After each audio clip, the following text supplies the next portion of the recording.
can the community bootstrap back up from like a few key points of trust? And Tornado did that successfully with basically the on-chain contracts, and they had a IPFS hash on Ethereum, and that was all they needed to create that root of trust. Then everybody else can kind of build out from, and then rebuild the trust, like the whole set of tools and the whole set of all the source code and everything can all come back from that little, 32 bytes is all it took to have that root of trust. It does take a little bit of effort to do all that. You have to have all these steps. You have to have a process in place to make sure those are updated, etc. But I think it is possible, and I'm hoping that the Tornado situation will help other teams realize that this is a real threat.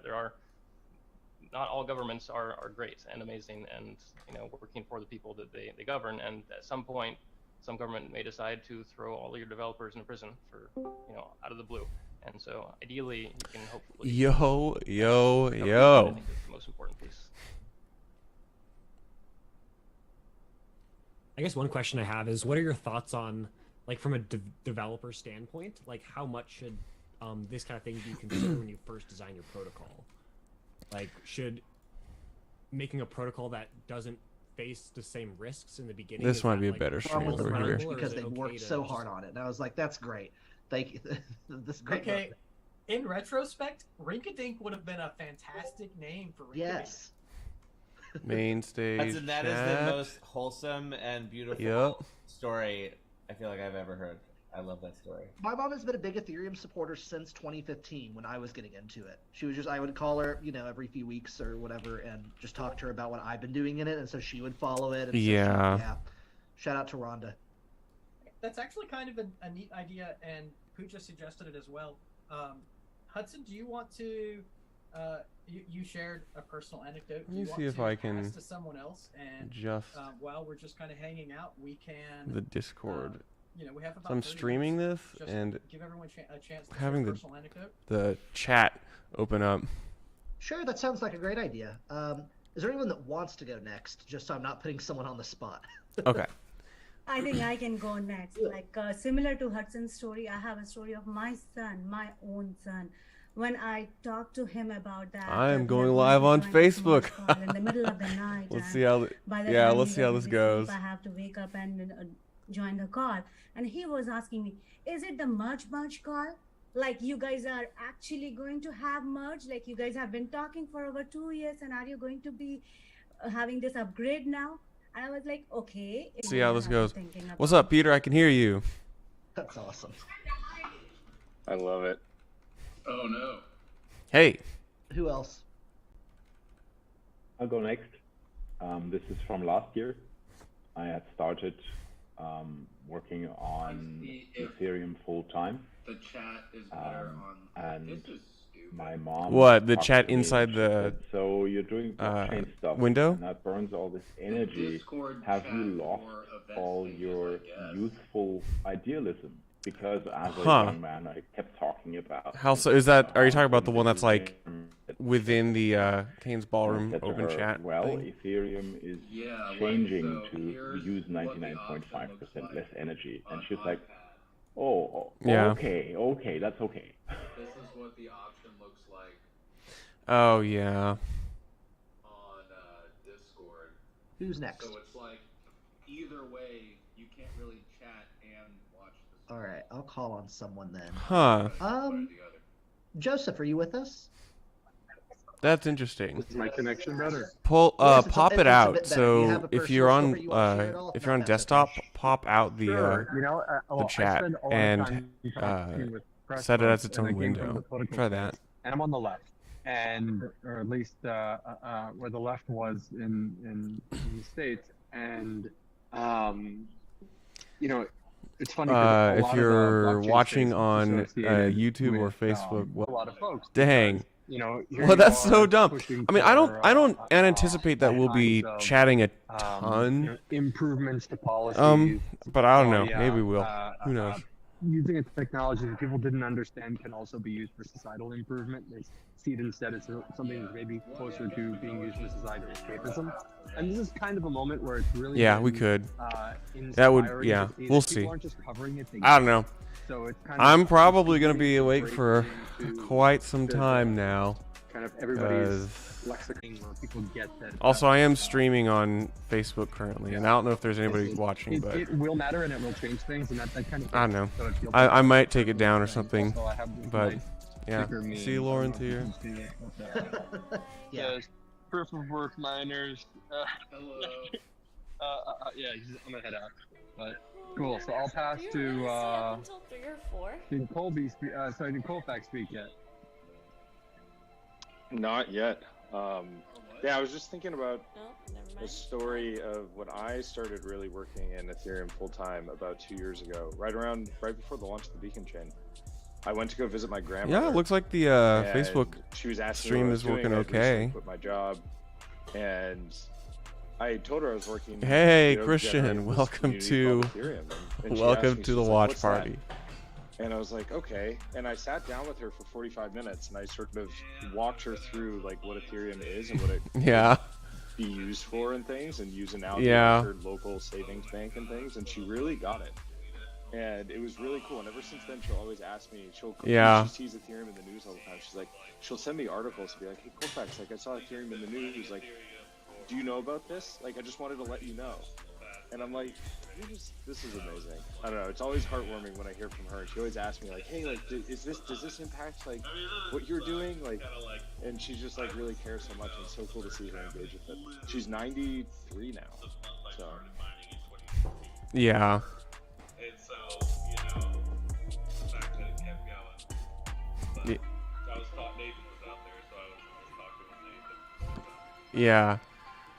Man, yeah, so it's wild. It's so weird. I mean, my prediction had been December of 2022 for a couple years, but holy smokes, they're actually doing it.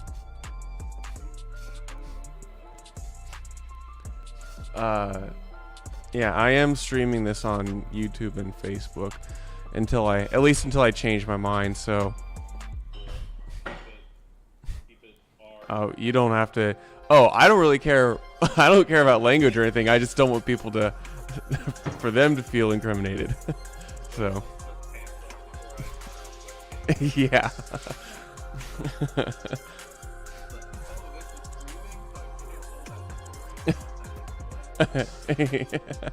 Yeah.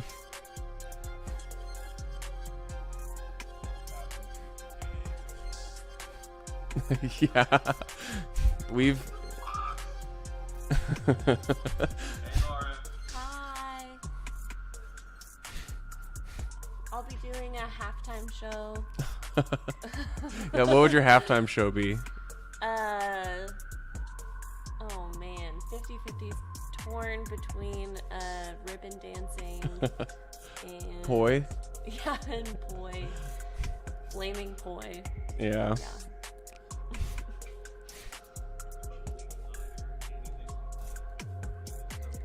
Oh yeah, I've got noise cancellation and compression on my mic, so Lauren's quiet, tender voice doesn't come across as loud. Yeah.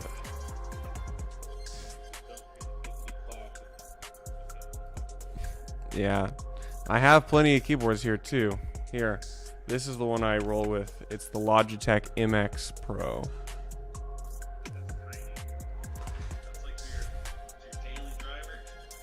Yeah, I actually pick it up and run. Actually, Christian, you'll like this. It's the Samsung Galaxy Z Fold 4.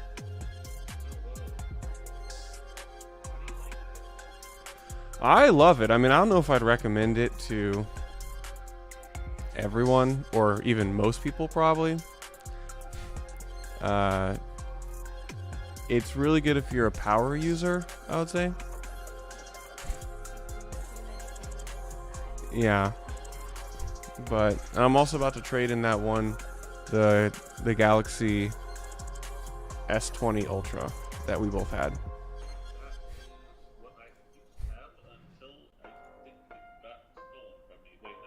Oh yeah, that event, yeah. Yeah. I was like so getting into that show too. Like I was about to just rage the next day, and it just like was the biggest killjoy. I don't know if it's ever been that deflated. Yeah. It's just like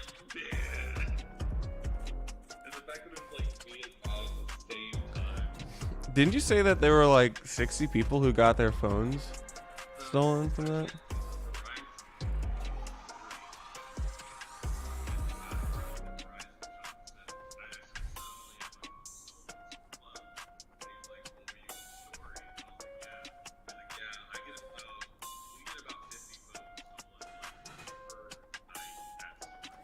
What the heck?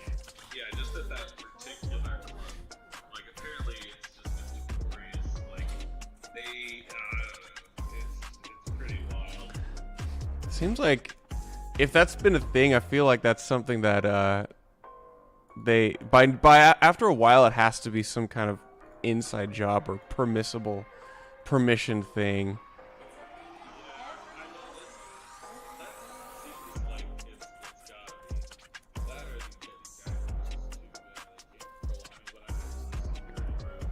Mm-hmm.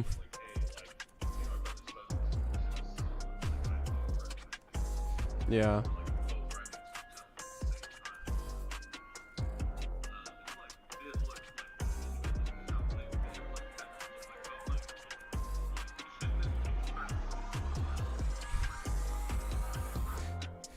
Yeah.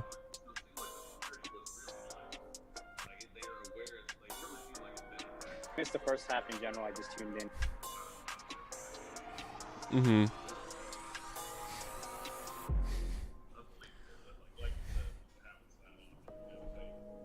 Yeah. Yeah. Yeah, because how do you... Yeah, if you got like 20 phones a night, eventually someone sees who's doing that.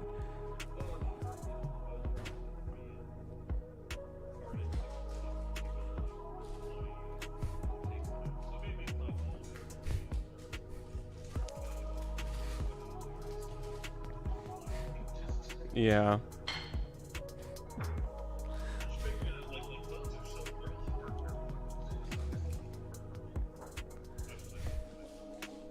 Yeah. Well, okay, let's see. There's a handful of places that predicted time. I don't know if you've been watching, but hash rate's been dropping, meaning blocks come in slower, meaning the actual merge block height is later and later. Right now we're, I think, ETA 130.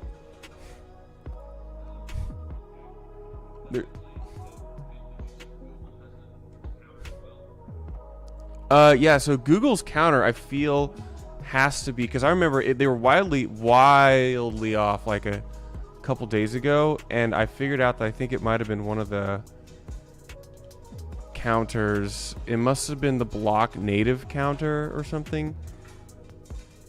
What does Google currently say?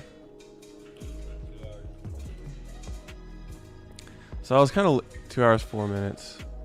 So what are they referencing?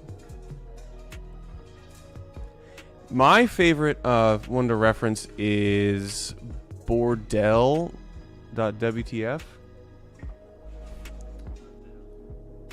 Yeah, so there's that, and then I'm streaming it in Discord, I think, right now. But there's that, and then there's also 797. So Bordel gives a window. They say they have kind of two metrics. One is a smoothed average, where they take the past like 4 hours of blocks, and that projects 1.5 hours. But then they do a more recent,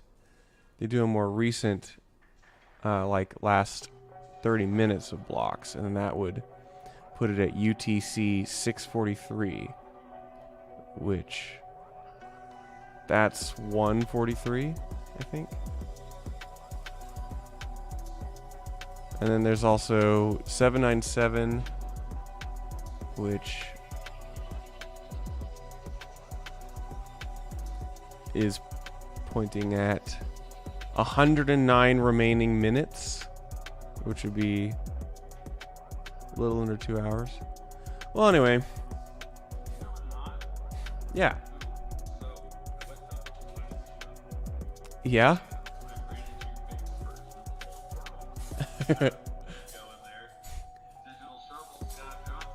Yeah.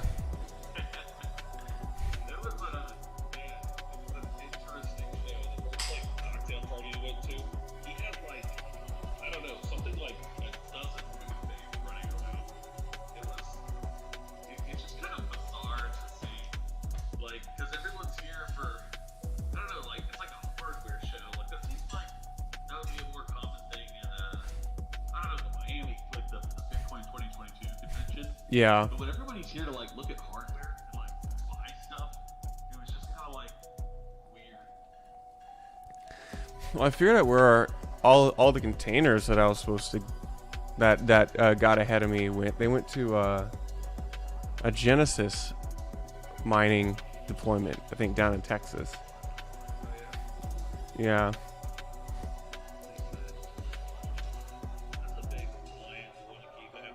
Yeah, I know. Well, I checked out this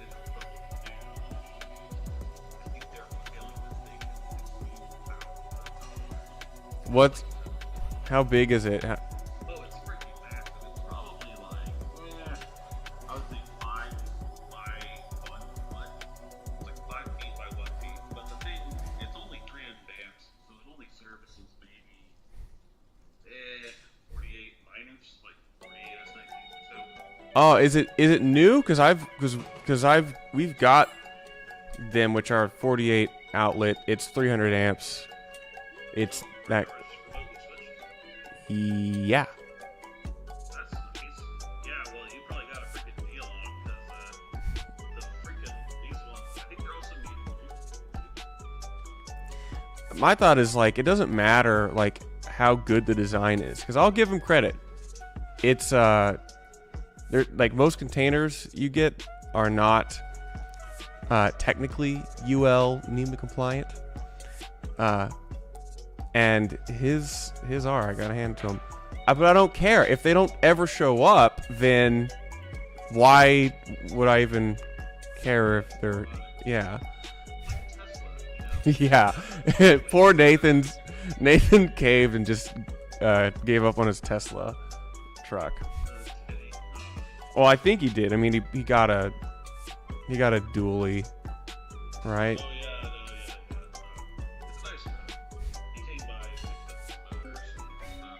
Yeah.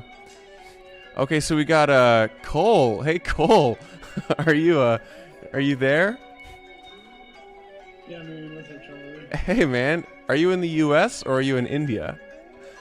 No, I'm in India. So it's 10:20 a.m. here. I figured there's time to watch something. Now's the time. Yeah.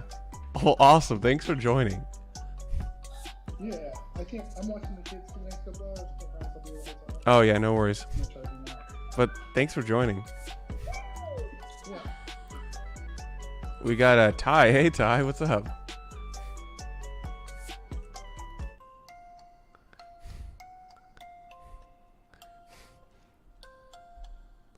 So, yeah, I don't know if you're talking or not, but yeah. Also, Lauren's here. Lauren says hello.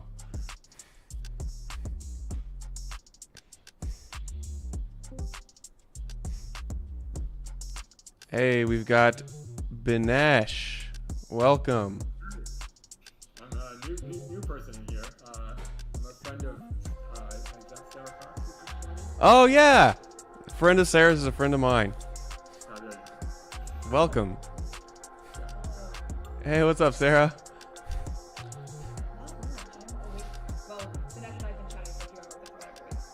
Yeah. Chatting about the merge or Well, I'm watching a movie. yeah. Old movie, yeah. Nice. Well, yeah. Yeah. Welcome, Binesh. So, are you in Oklahoma? No, I'm in New York. So, like, I know Sarah from when she was in New York. Yeah. And, I was actually, although I think I posted, yeah, I was actually born in Oklahoma. Oh, yeah.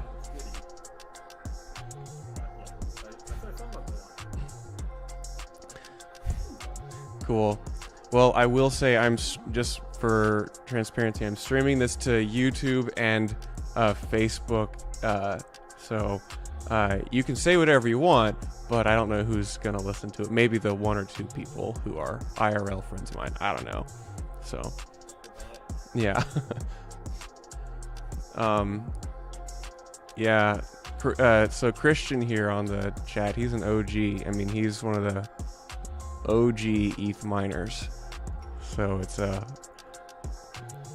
emotional time. It really is. Like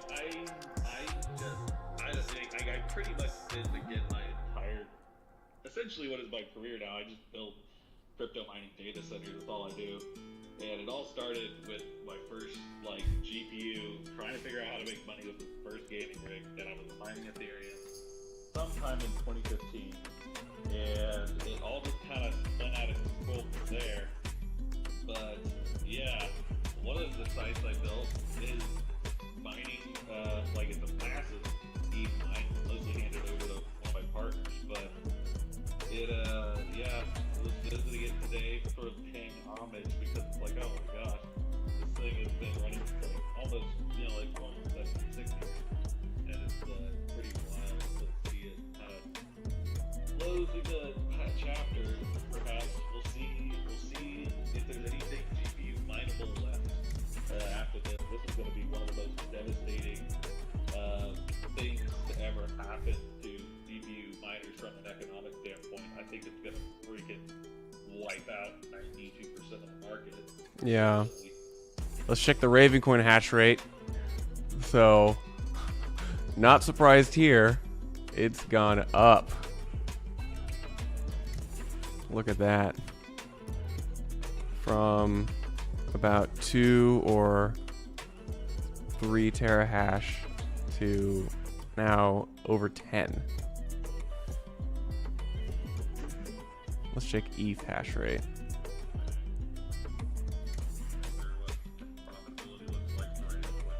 I bet you it's I bet you it's not very good either. Oh man.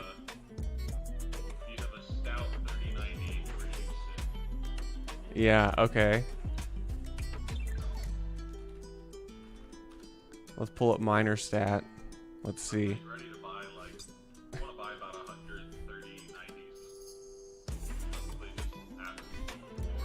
Yeah.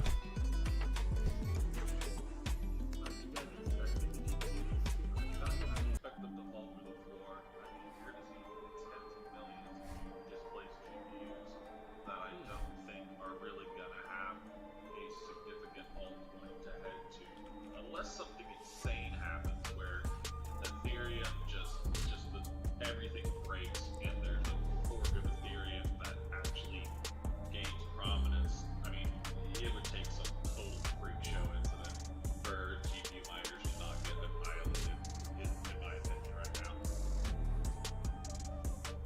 What's it, 3090? Probably 100, 105 mega hash? If you juice them, you get about 120 out of them. But yeah, 105 is pretty good. So you're still making $2 a day on 9-cent power. $2.75 according to miner stat.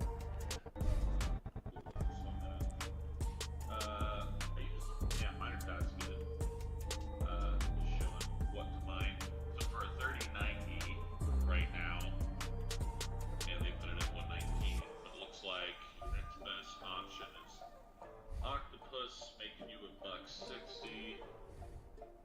Then you've got Raven making you $1.18.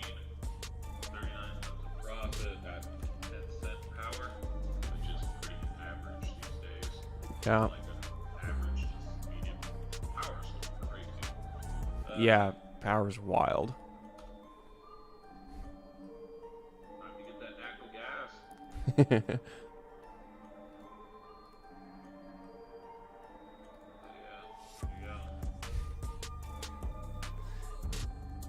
Yeah, so you're still making money on a 3090.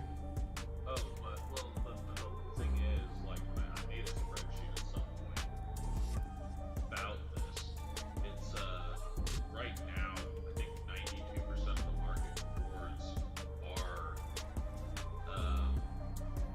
580s. well, 90% of the market rewards are dedicated to Ethereum miners. So once the network distribution of miners goes to see the new coins, you're essentially looking at 92% of the processing power trying to live off of 8% of a pie. Like 92% of the pizza just went away, and it's still the same number of people in the room trying to live off that 8%, and it's going to be very, very small with that many ways.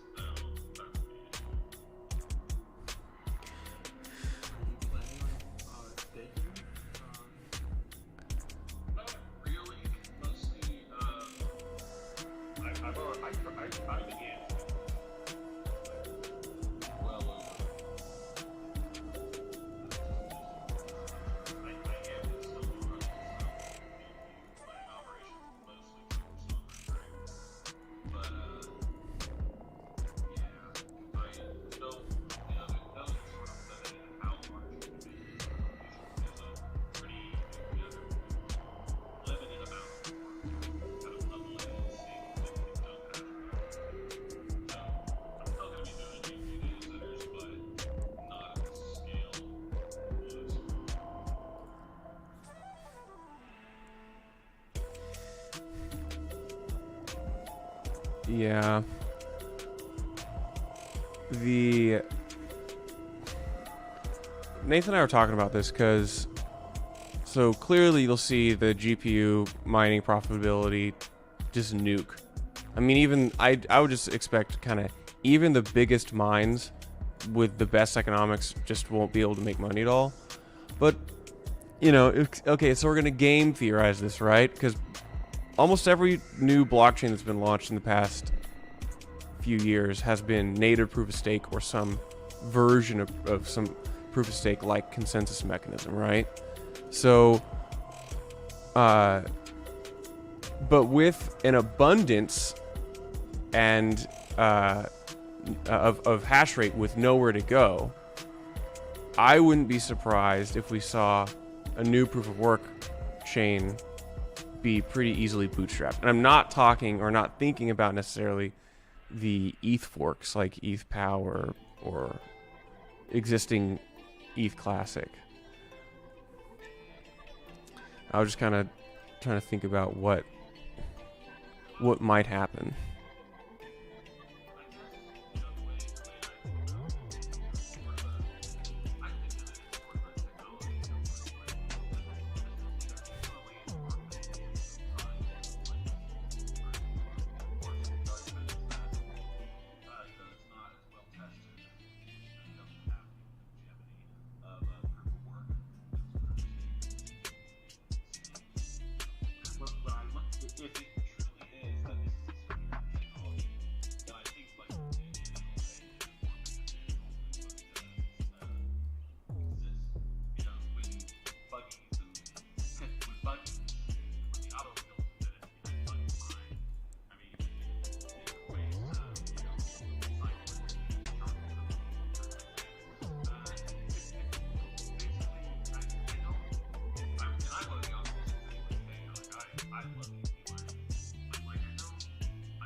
Well, this is a deep, long conversation. I think we'll see the market discover.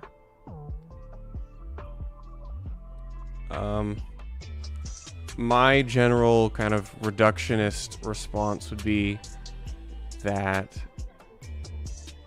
proof of stake is not trustless throughout the entire consensus mechanism, and that you still rely on a centralized timekeeper effectively. The blocks are deterministic as opposed to probabilistic. I don't necessarily think that's a bad thing in all cases. I think they solve different problems.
I don't know. So here, what I've said, here's been kind of my, when people ask me what I think's going to happen, here's kind of my overview. I expect a lot of shit to break.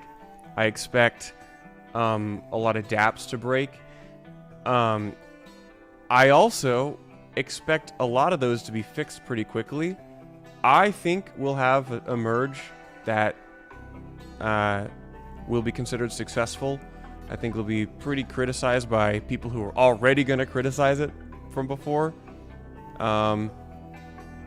I think it's one of the most important, biggest events in crypto to date.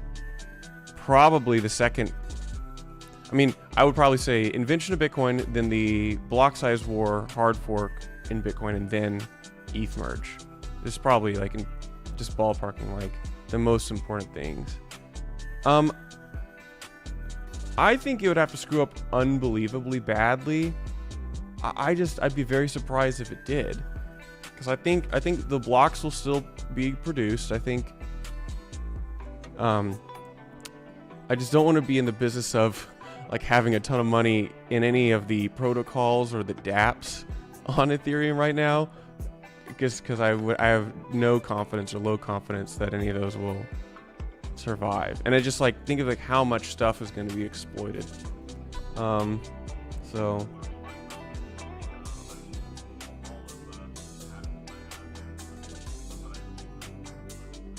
yeah.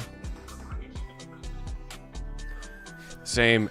All my stuff's off exchange in self-custody. So yeah. What are your thoughts, Banesh?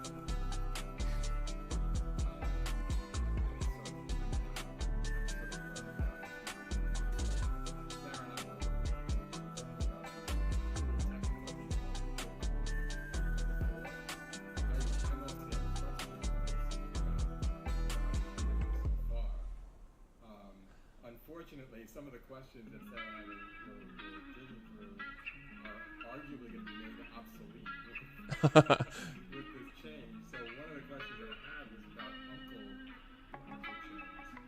Yeah. It seems as if you get paid. I guess this might be a good point for it. It seems as if you get paid for the uncle node, it seems to be Blocks, yeah.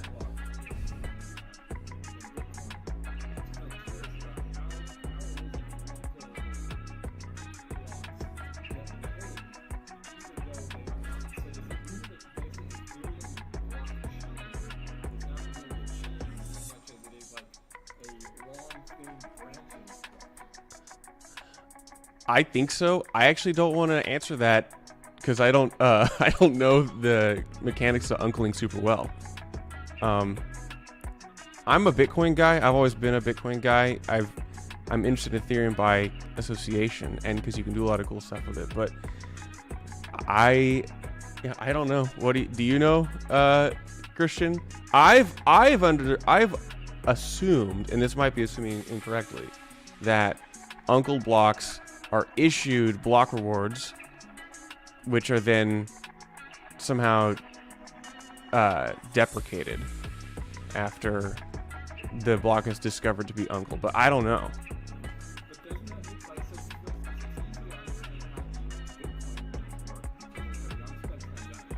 Mm-hmm.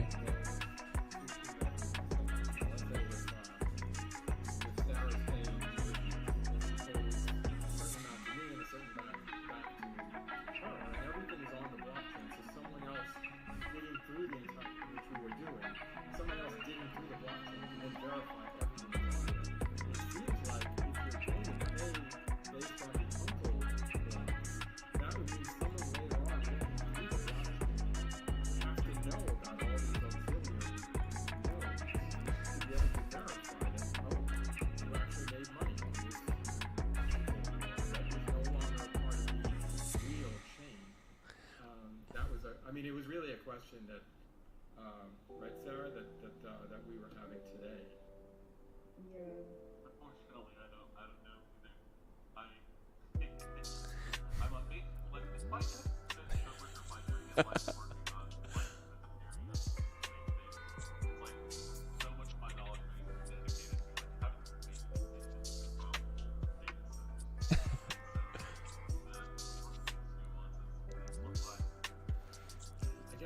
also kind of curious. So like, I was also kind of curious what you guys thought of like the privacy coins. So like for me, I feel like the ones that I'm most interested in are Monero, and I used to be interested in like what it used to be called Dark Coin, but now it's Dash, I think. Oh yeah. And Zcash. The only one that I have is Monero right now. But I wonder what you guys think about the privacy coins versus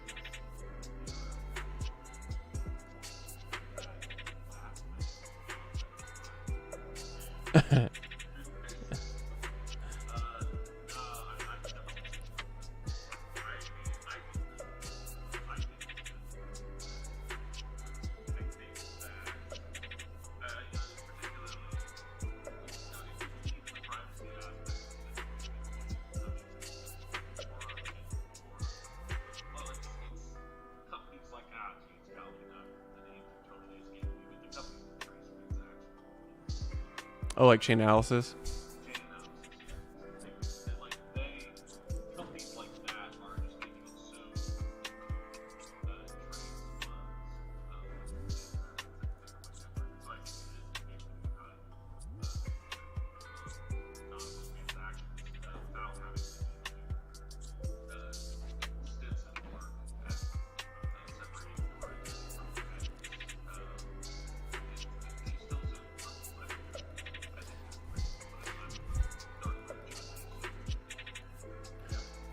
Yeah, I strongly endorse privacy coins. The problem is because I realized this about privacy a while ago in that unless I'm deeply embedded in the mechanics of how they are private, I really can't know for myself.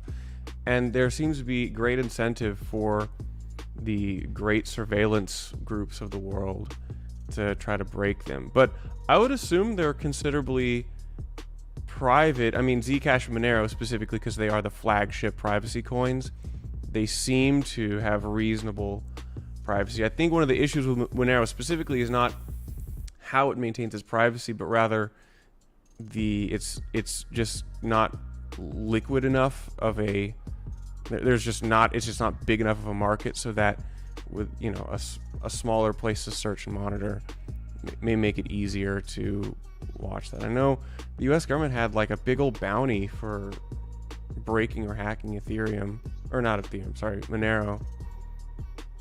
I guess the fact that it stood that, I saw that. The fact that it withstood that, I think is a great endorsement.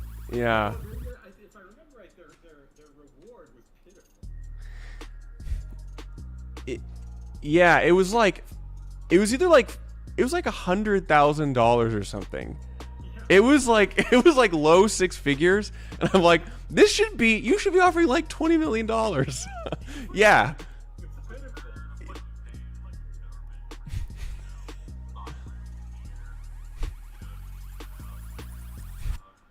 Yeah, it must be. I mean, you can go to sleep at night if you're a white hat, but man, like you're begging for scraps.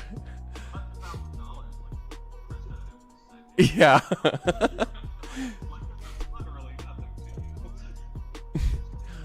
Yeah.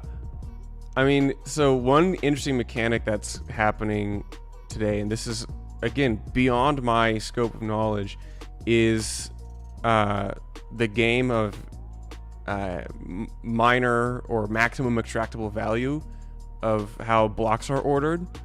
So the MEV game. So basically, you go in and you are able to see transactions looking to be put in blocks, and then the blocks are ordered. And if you are a savvy developer and you're able to run increasingly complex kind of math equations to optimize, you can now actually front run a lot of, say, like decentralized exchange trades, and you can make tons of money doing this by seeing stuff that's being broadcast to specifically Ethereum, but also other blockchains. And what's interesting is that because the consensus mechanism is changing tonight, like the MEV game itself is going to get very interesting, because I think because most of the typical applications that people use to look at the blockchain and monitor transactions will probably fail. And a lot of the traditional strategies and kind of techniques people have used will fail, which means that, because the thing is, as I understand, this is a very competitive business, and you have people competing against each other to order transactions and extract value from these blocks produced. I think, and one of the interesting conversations is, well, so how, which of these, you know, people at their dark computers in the middle of the night are going to make like $100 million doing extremely important MEV? Like, for example, an ETH proof of work fork, right? So maybe for like a couple hours, you'll have an ETH proof of work fork still produce Ethereum ETH POW, which you can sell and move, and somehow get it over to a chain where you can sell that. There's like basically the entire value of the ETH proof of work fork is now up for grabs. I think it's just a matter of speed and mechanics of how you get it gonna happen tonight. I wish I were way smarter, because I would be I'd be doing that. Yeah.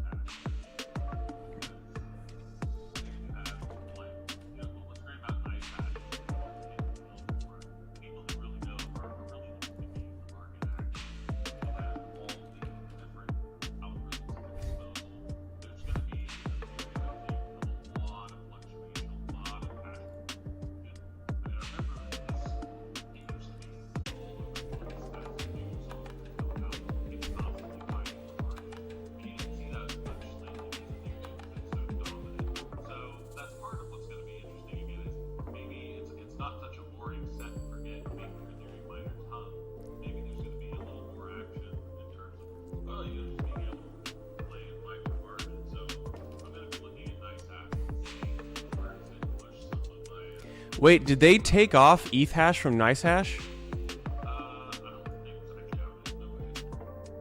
I see.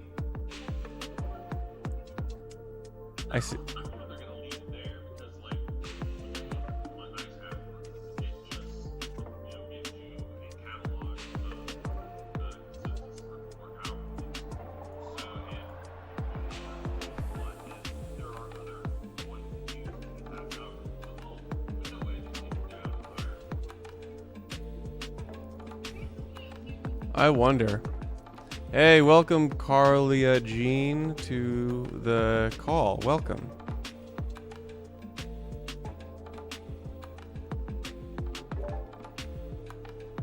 Yeah, so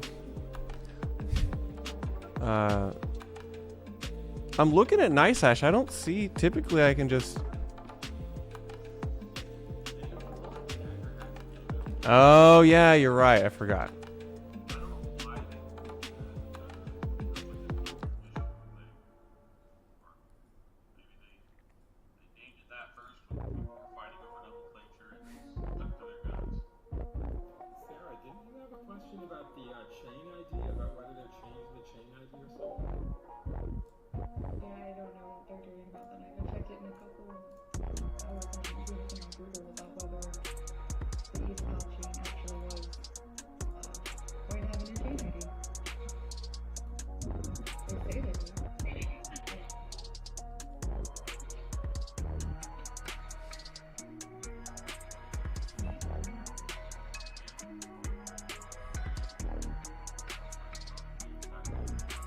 Yeah, I'm looking at it. It's still not bad, weirdly enough. Well, it's because hash rate plummeted. I mean, hash rate's down 20% in the past day.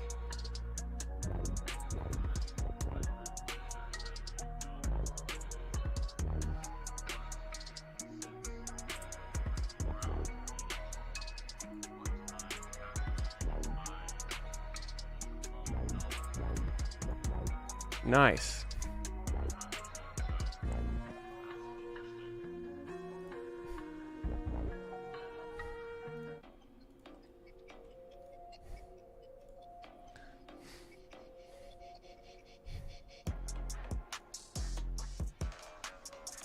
Yeah, there's a million things. There's a bunch of live streams. There's a bunch of people like talking about this. I'm not sure like which live stream to watch though. There's a Nethermind 24-hour live stream. There's an Ethereum Foundation live stream.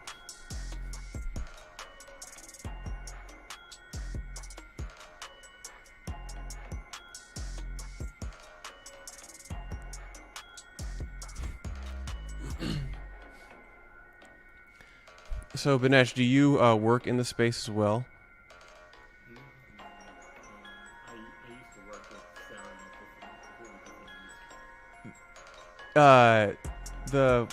with It was the magazine or something, or publishing company. Yeah, cool.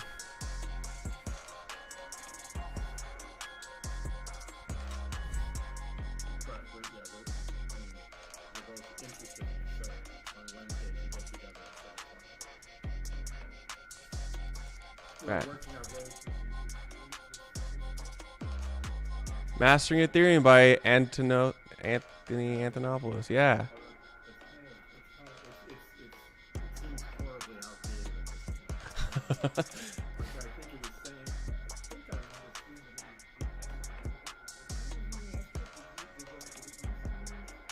Script.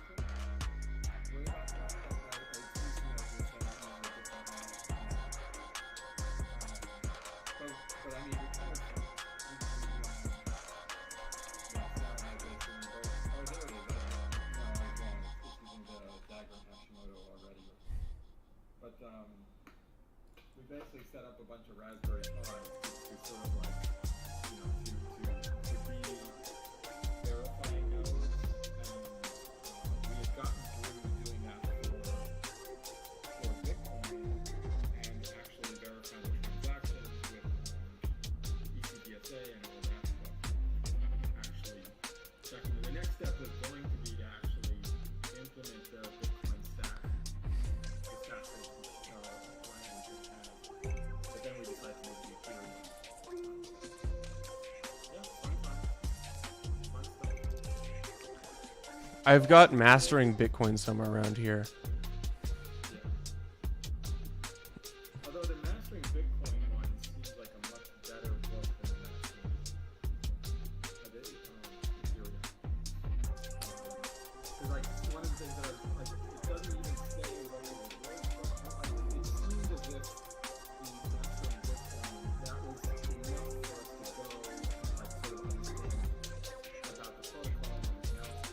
Whereas it doesn't seem like the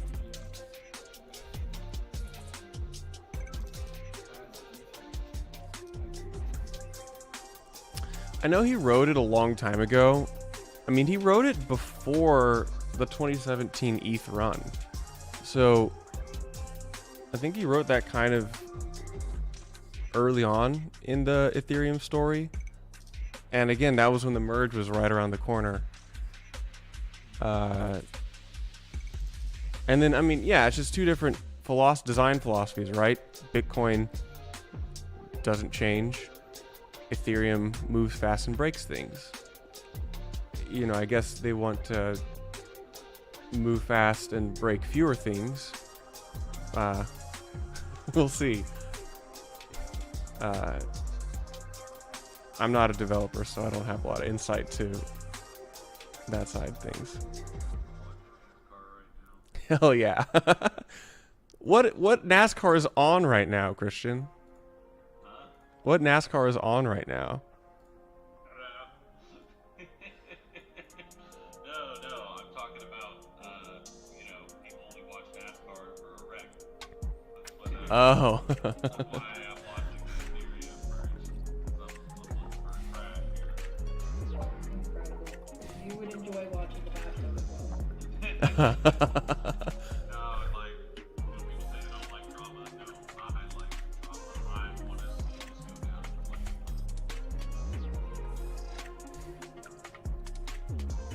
So, what I understand that a lot of the block explorers and a lot of the ways we track the merge could break. So I think you can try to look at some of the things which actually just, some of the tools which actually just reference full archival nodes. Understand this is one.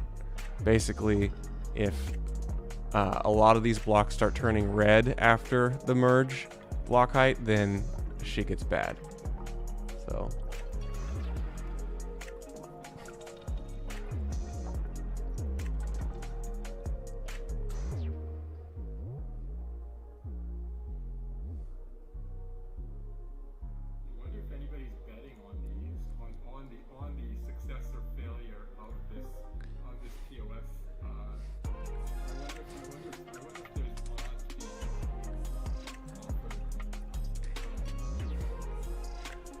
there's got to be. There's Poly Market. That's a betting market on Polygon, I think. Let me see if I can pull it up.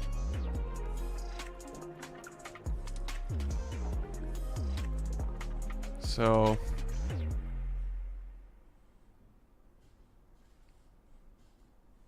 there's a, I think this is settled on Polygon, I think. But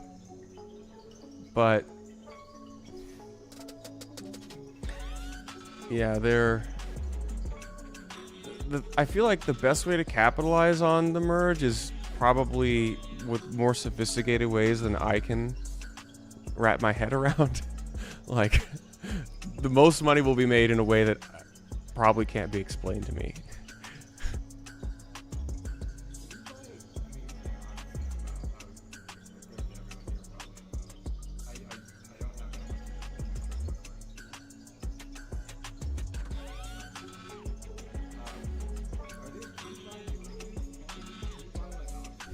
Yeah. You can.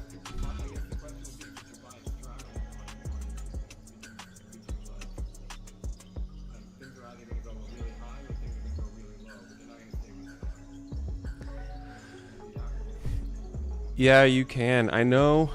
So I know there are effectively volatility indexes also for various crypto assets, just kind of like the real market, in that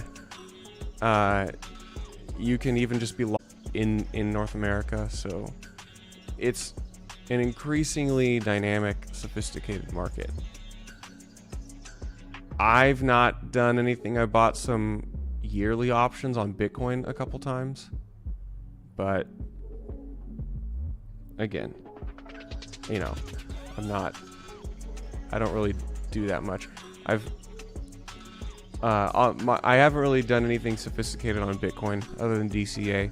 The rest of the space is where I get my kicks, being degenerate and more far along the risk curve.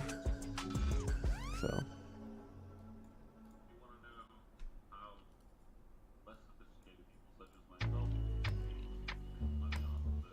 Yeah.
What about StockX?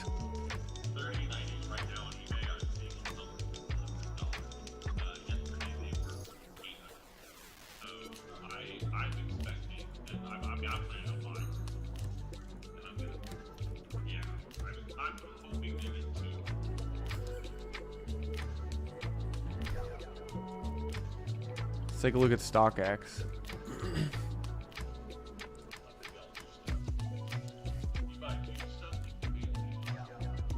Me? No, I'm rocking a 3080 Ti right now. It is, yeah. I'm really happy with it.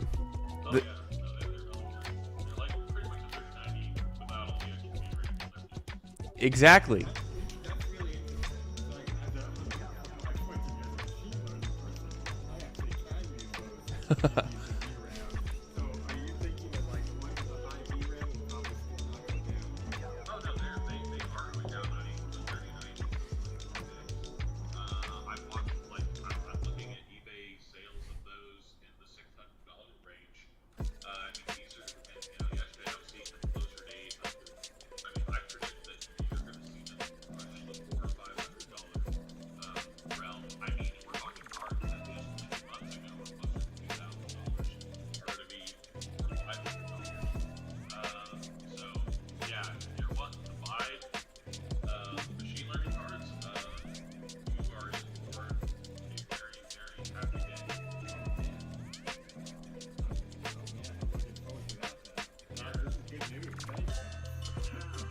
I think, yeah, you're about to find AI and machine learning gets way cheaper.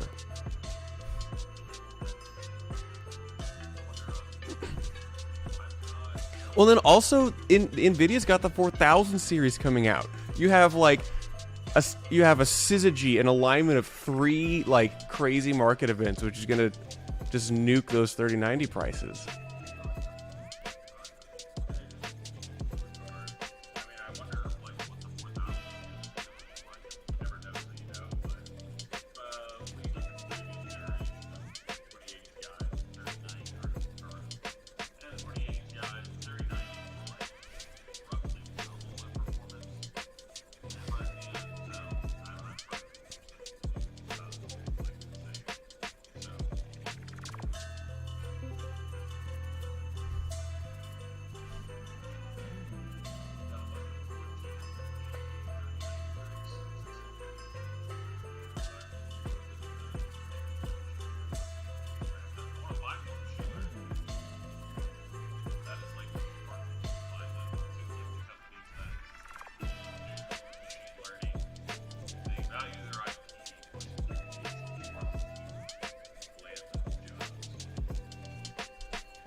So Banesh, humor us. Explain machine learning to me like I'm 5. Sure. So I mean, basically, the machine learning that I do is basically reading, because we work inferring what it's about, what the book is about. Let's see what you want is probably how it works. So if you think about how the brain works, right, you have neurons, and each neuron's connected to other neurons in the brains. And what the task of machine learning is to figure out how to arrange those weights in such a way that when you present it with the, whatever your inputs are. So in my case, it would be like, let's take a much better example, like the ones that people do, like given a picture of that you take on your phone, identifying what's on there. The task of machine learning is basically arranging all of those weights in such a way when you pass the image through, what you get out is the classification of whatever it is. So let's say an image that has somewhat like 1,000 selections, but you can make it really simple and just say whatever you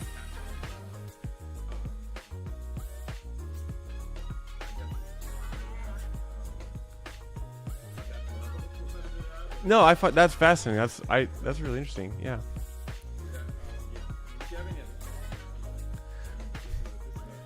So I guess so. Oh, Lauren, can you mute?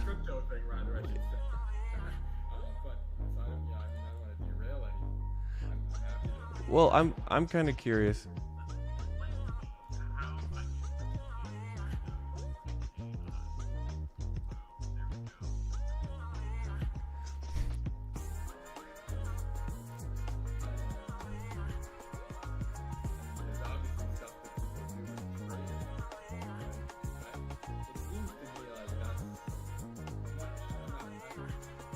seems to that's like one of those things that occurs to everybody. Of like using, it seems to me like too much of the world's intellectual power is arrayed against it. That it seems like, you know, like what people used to say about like, in a gold boom, you shouldn't be selling, you shouldn't be trying to mine gold. You should be selling shovels, right? And it feels to me like, but I mean, it seems like there's lots of people who work on, you know, finding trading algorithms to figure out a better way to trade. What I find interesting is like you see all these people talking about it, and it feels like if they're talking about it, it doesn't work. Because if it worked, they wouldn't talk about it. Yeah. Ben, welcome. Yo, what's up, everybody? Hey. How you doing? Great. Christian, how you feeling, man? At the end of an era, man. GPU mining and Ethereum. I almost cried. This is it.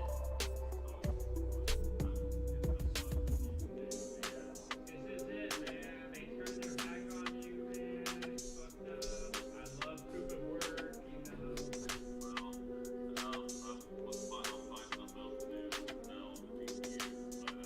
But yeah, still do it next time mining. Yeah, I think I should do something else. It's been right? And I was telling Charlie, I started doing it in 2015. Yeah, and nothing but Ethereum mining for like about 6 years straight. So it's wild. I went and visited the first site that I put out. And I was hanging out there for a while. I took a video of its last day before finishing it put out the patch. Literally out to pasture. It's literally in a cow pasture.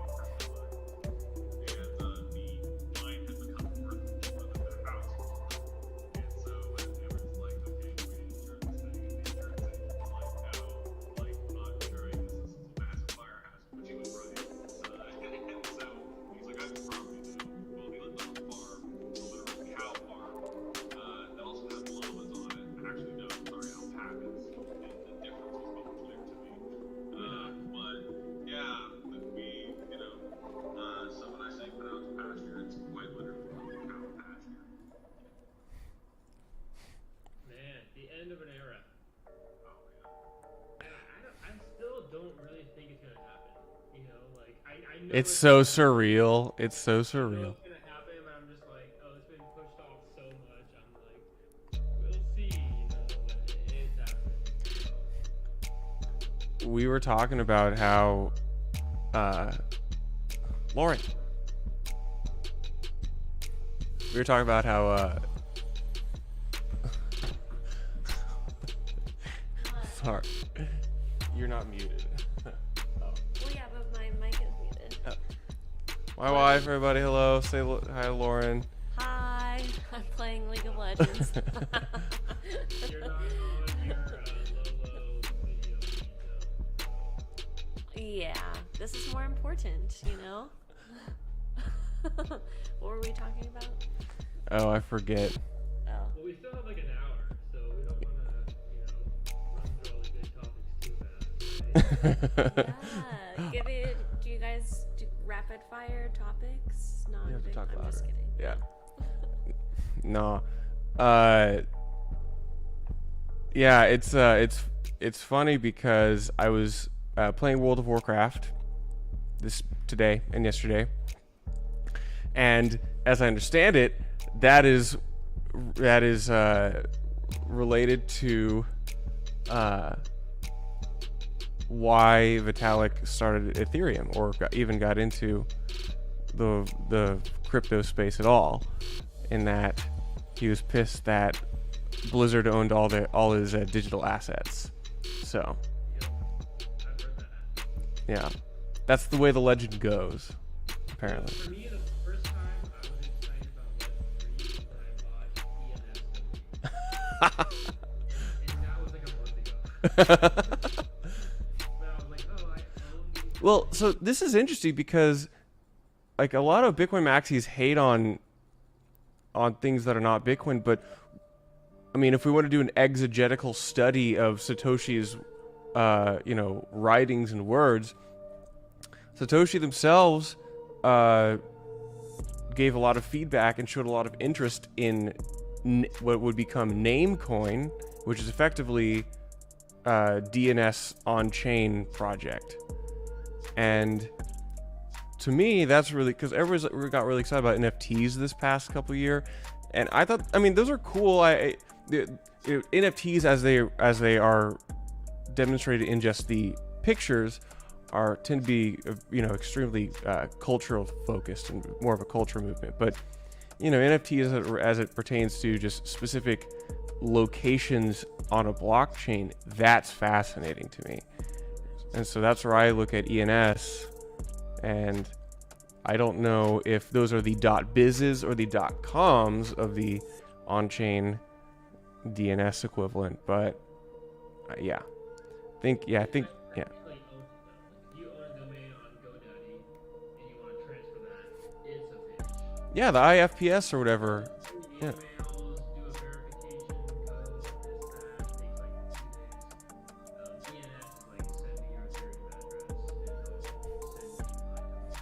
Yeah, and you don't even have to go through. I mean, so yeah, ENS is a contract or a series of contracts on Ethereum, but and it's easiest to go through their like front end website to go buy and get those ENS domains, but you don't even have to do that. If you're smart and you know how to do this, you can just interact with the contract directly. You don't. That's the thing that's really cool about all the DeFi stuff is that they're websites, but they're also actually contracts you can interact with on chain, void of any front end, if you know how to do that. So you have UI, but you also... Yeah, I like ENS, and Satoshi seemed to like it too, or at least early versions of that, so that makes a lot of sense to me.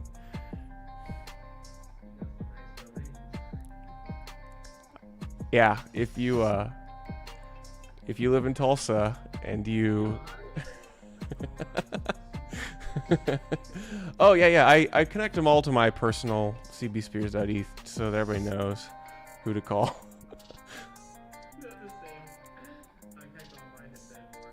Yeah, I have TTCU wants to buy their .eth from me. Yeah. George, I have GKFF.eth. Hey.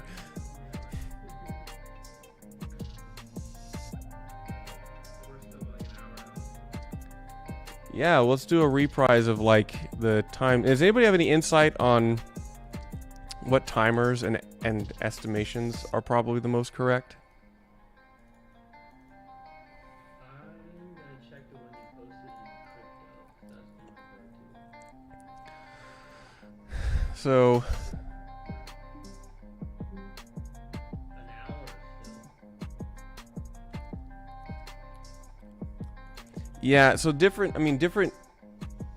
timers will have different estimations because they look at, X number of most recent blocks. Some look at way more blocks and some look at, the last 50 blocks and some will look at the last 500.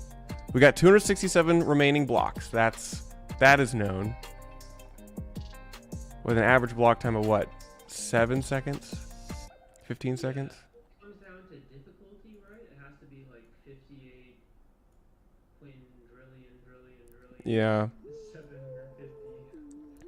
Well, yeah. Merge total, terminal difficulty. How big is that number?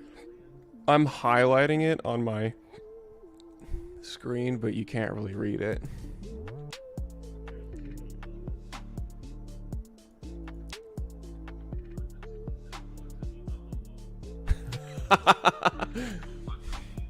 I'm gonna go pour some sake, so I'll be right back.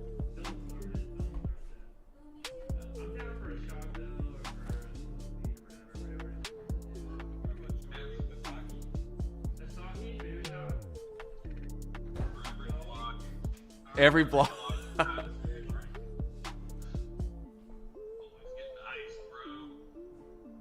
I got some sake left over too.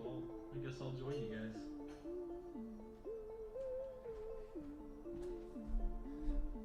Please do. The more, the merrier.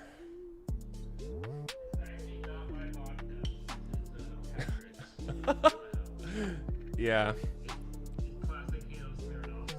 Hell yeah. I tried to explain to someone what I'm doing tonight. I was like, I have to get back home. It's a big deal. They were like, what's going on? And I was like, Ethereum's going from proof of work to proof of stake. And they were like, what? And I was like, I have a lot of exposure. Well, cheers, everybody. Thank you for joining us all. It's been real. Cheers. Yeah.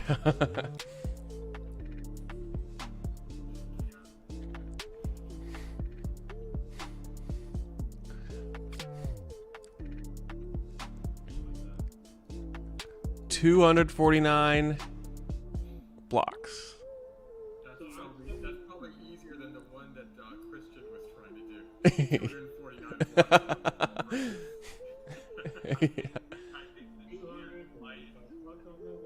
Hey, who wants to make an ETH transaction right now? Anyone want to? Ooh, we could have a game. Who can send the last proof of transaction on proof of work? Like a little 0.1 ETH, you know, like through the chat, just for fun. Gotta be a lot of people try to get it on that last proof transaction, right? We could speed up the block times maybe by just cramming transactions. Yeah, let's send a bunch of money back and forth to each other, and everybody spin up. Everybody start running ETH hash on your GPU, and we'll see if we can mine any of our own transactions.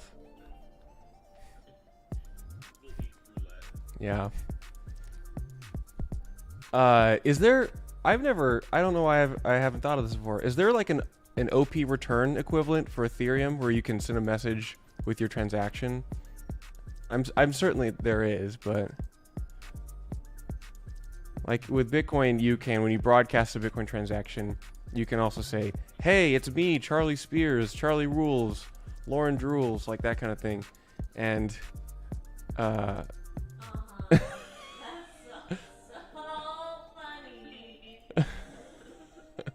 yeah. So, I've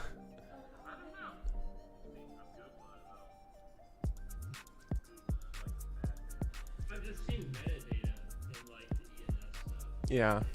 Email, Facebook, Twitter.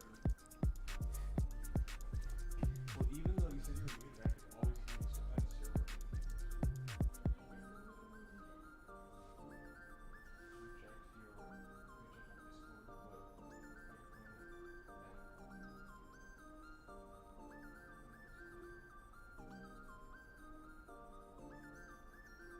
So Christian, for your mining rigs, like, what's the technical game plan? Do you just like have them running right now, and at some point it's just gonna break, and you're just like, I'll deal with it?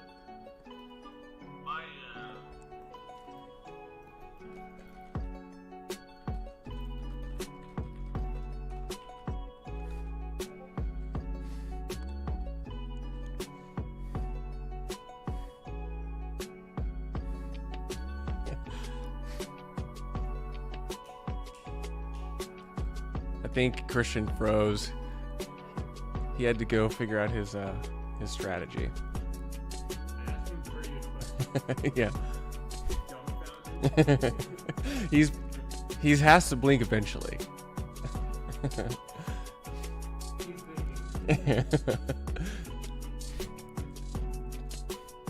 mean, I've understood that everyone just turns off. Like most big miners, it's been such a great past 2 years that, you know, you're not really looking at gift horse in the mouth too closely. And so you made your money. Yeah.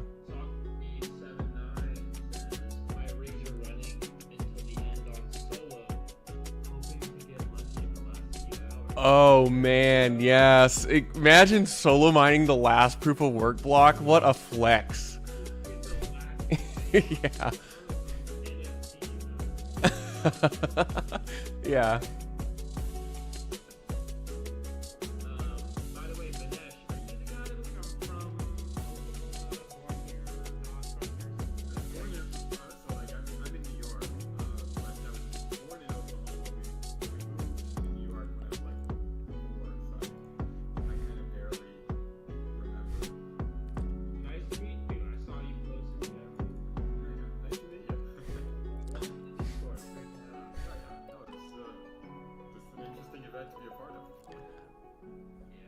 I was like, if I don't care if it happens at 4 a.m, I have to watch it. So. Hey, it's like I started getting more energy the closer. Yeah. I'm just not going to go to sleep.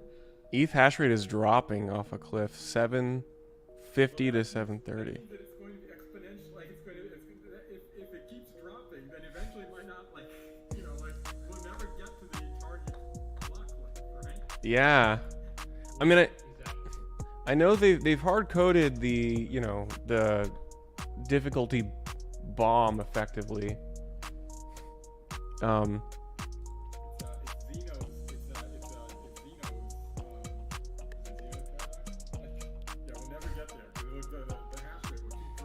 Yeah. Yeah. Welcome back, Christian. We thought we lost you.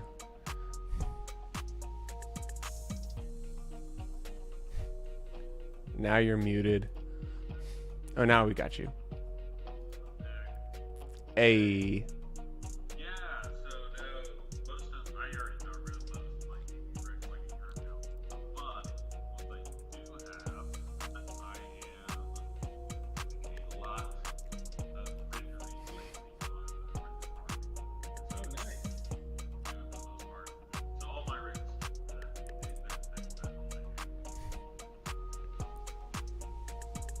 So like difficulty kind of things? Like ray trace? Like you're rendering images, right? Is that something you can sell like as services? Yeah, so actually one of the project called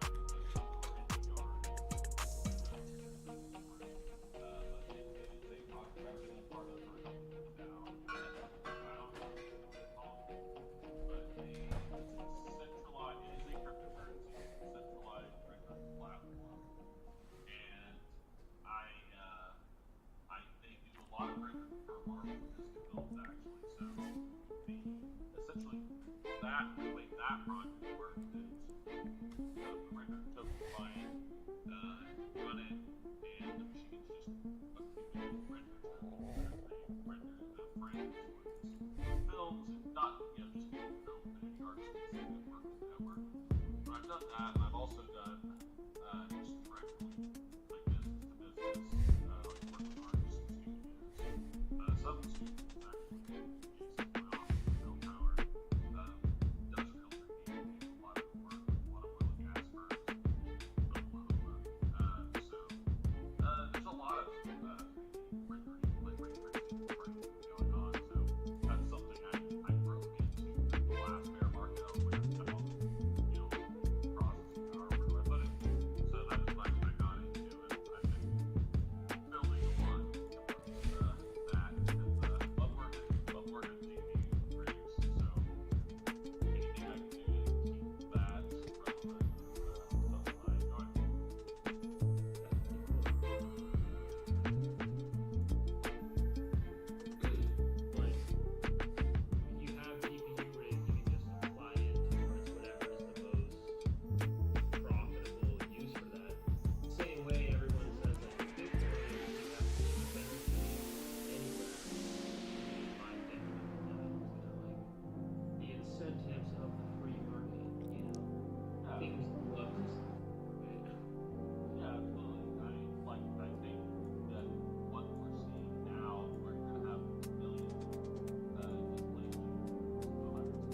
Yeah, I'm incredibly bullish because Christian and I had this conversation a lot back in the day. Like, just the secular demand for compute is huge. People like Benesh are gonna use every GPU and every amount of processing power you can get a hold of, and that's about to get a lot cheaper on the short term. The challenge is, though, will probably not succeed, or they're very different sides of the brain and very different strategies from an operations standpoint. Because yeah, like 80% of what's in your computer or these rigs you build, those are the GPUs, but there's more specific configurations.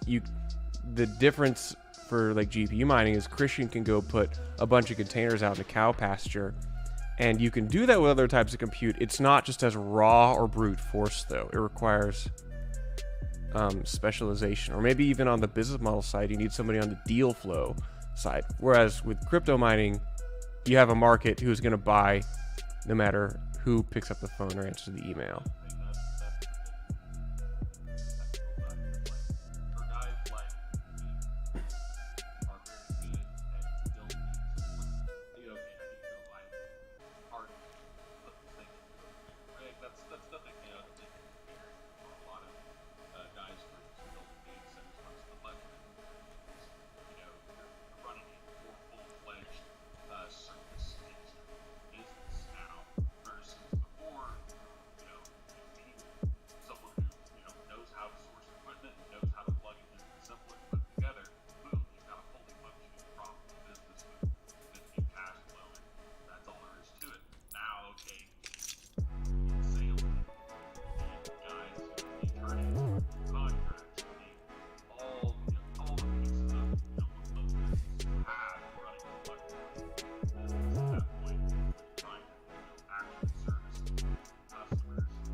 That's a great analogy, Christian. That's the analogy I've been looking for the past few years.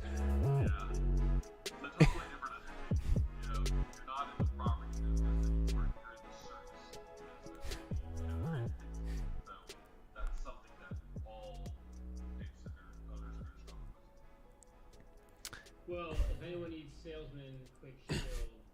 I do sales, I do cold calls, I do everyone, and I'll work commission only. So hit me up. Run the number. I talked to the VP of School Affairs from Louisville today, so you know, big vibes. No, I'm just kidding, but actually not. Like, I do sales and like.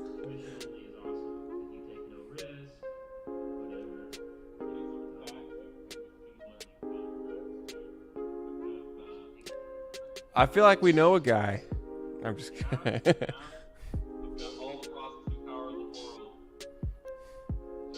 the guy that like all do cold calls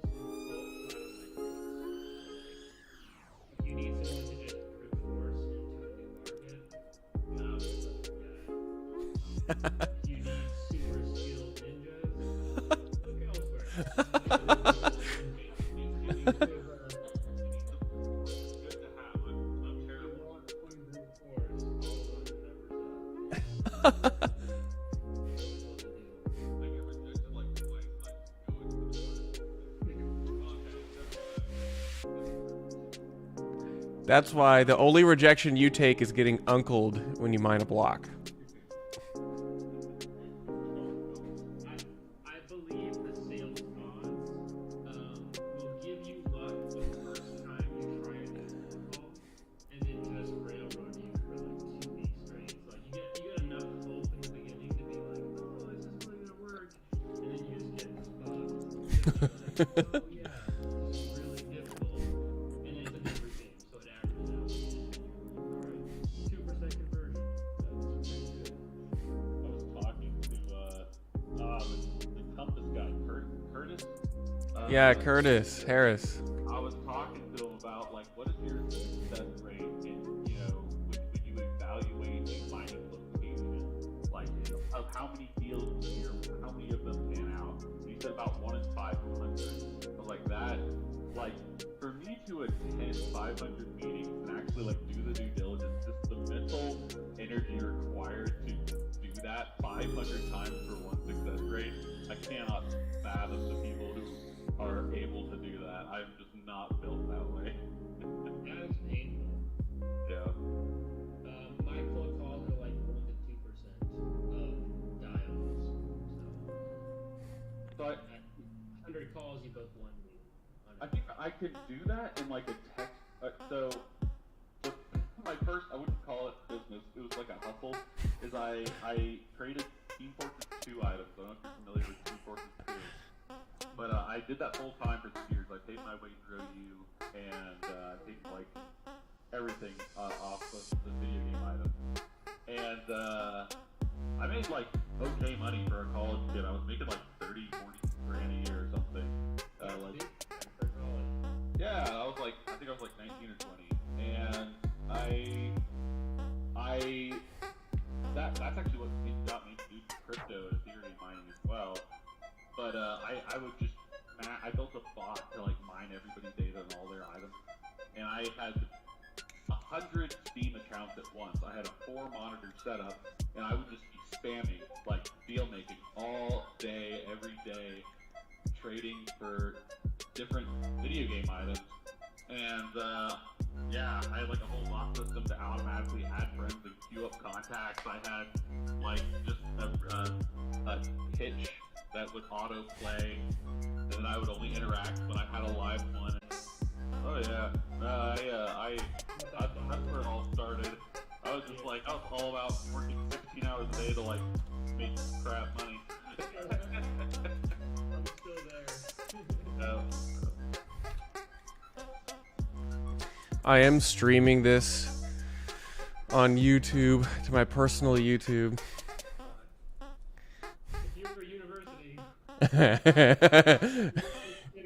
No, you're good. No, there's 2 people watching this. We're good. I feel like if you're watching an ETH merge, a bunch of no names do talk about the ETH merge at 1 a.m.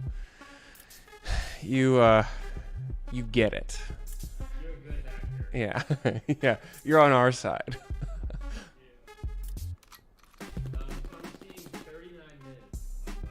Yeah, I'm looking at it too. And also there's this mysterious website, merge.rep3.gg, that I've got pulled up here with 2 bears. What's gonna happen? Not a number. What is that? Merge goes live on block, not a number. Yeah. I think it goes live on difficult. That's what I'm saying. What I'm saying is difficulty 58 quintillion zillion. 750 quintillion. Is that what everyone else knows of as well? Yeah, and I think I linked it 797.io/themerge. iBox projects out. It's more responsive to quicker change in hash rate. Because, like, look, ETH hash rate is now down to 732, according to 2 miners. I feel like at this point, like, it's kind of like you're with Matthew McConaughey in Interstellar, and all the numbers start getting warped. Where I don't know if I trust websites anymore. ETH Classic.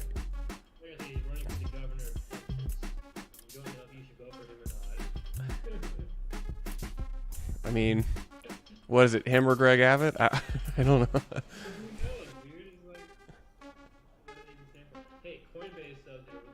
Yeah, we got a shout out to Coinbase, who I've been critical of for a while. They did, yeah. That's awesome. I tagged Jeremy in it on Twitter.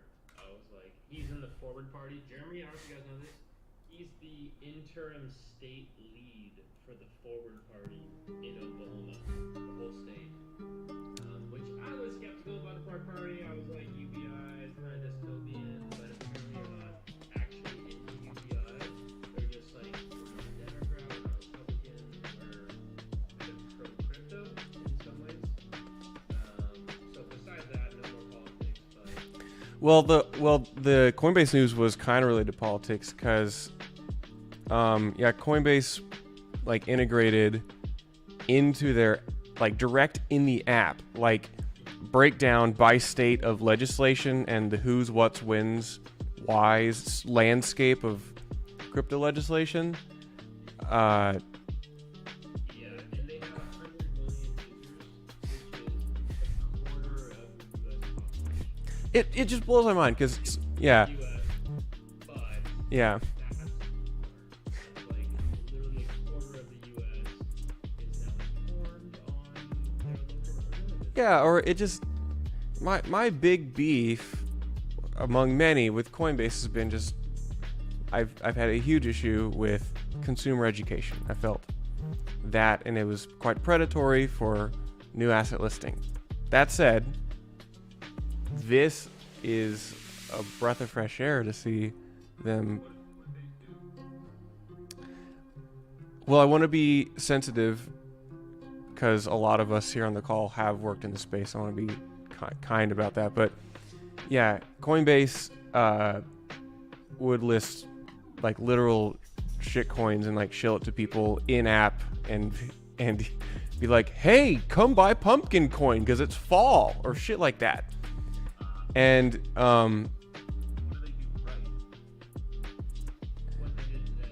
yeah, and this was they were like, yeah, it just kind of out of nowhere, it seems to me at least, they're like, hey, a lot of the issues that nobody understands how all this where all the laws and legal stuff stand, and they really seem to get out ahead of it and put it right there in the app so people can understand, how do the taxes work in New York? Can I do this? Who are the legislators talking about this in my state? How to contact them? That's huge.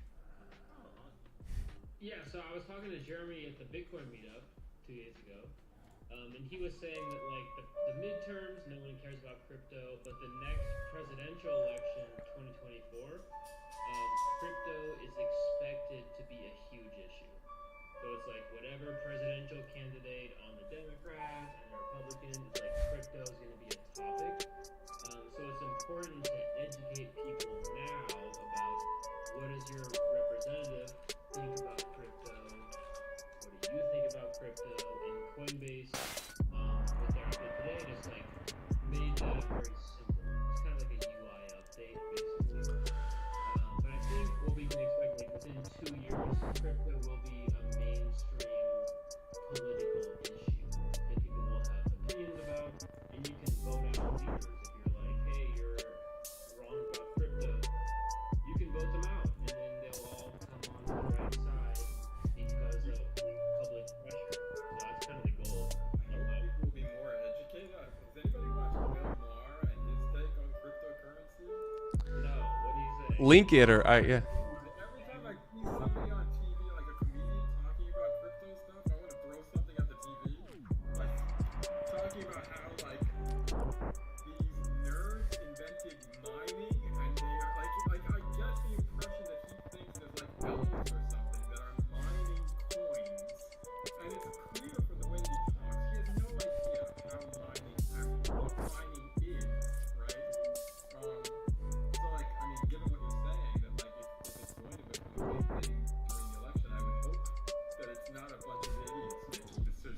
Well, it's kind of like. Oh, that's how it always is? Yeah.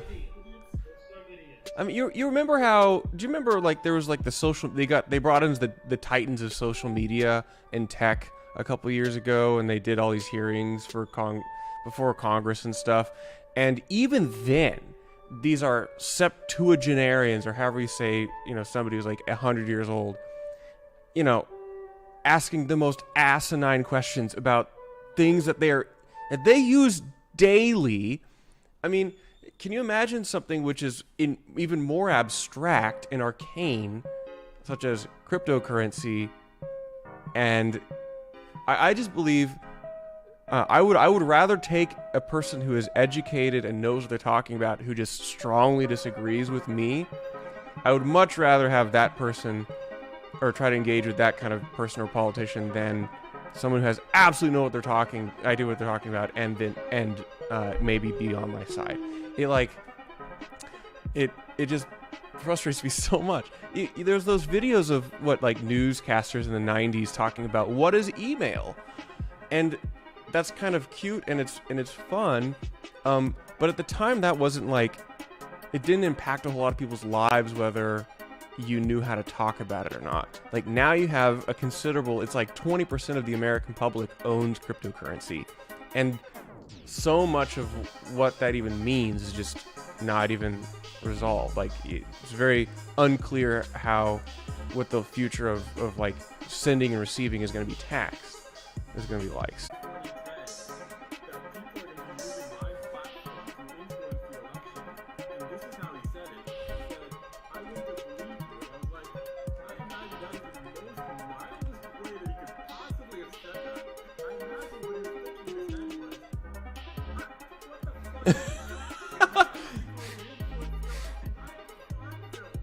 Yeah.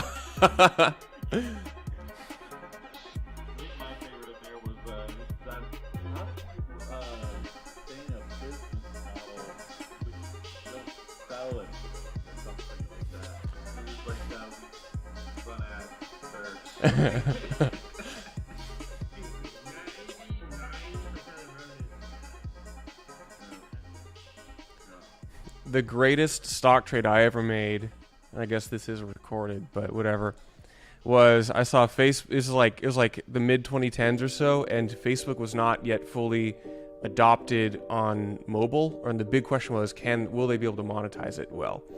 And Facebook's one of their quarterly earnings was like, we finally figured out how to monetize the mobile, and I just went all in on Facebook that week and made a nice little pretty penny. Again, dwarfed by today's stock market antics, but that was a younger Charlie, and that was pretty fun when it was. So. Dude, let's start a VC fund, man. DCA partners. We. I got ETH domain. We'll just DCA and take your best. Wait, what ETH domain do you have? Yeah, I have DCApartners.eth. Oh, hell yeah. That's awesome. It's a VC company in SAC that turned us down back in the day, so I spite bought it. Hey, while we're spite buying, I'm gonna smoke weed on the street. I'm okay with it. I'm a-okay with it. I have it so it won't be saved on Facebook, so you're good. Hell yeah, to the ETH merge. Cheers.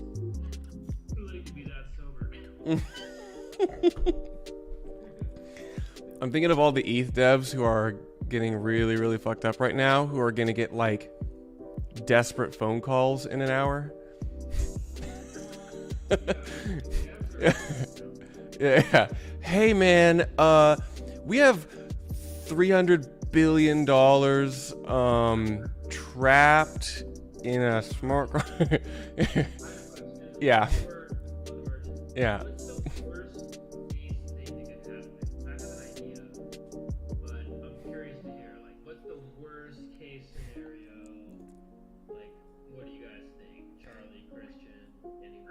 Banesh asked, yeah. Just for fun, not gonna happen.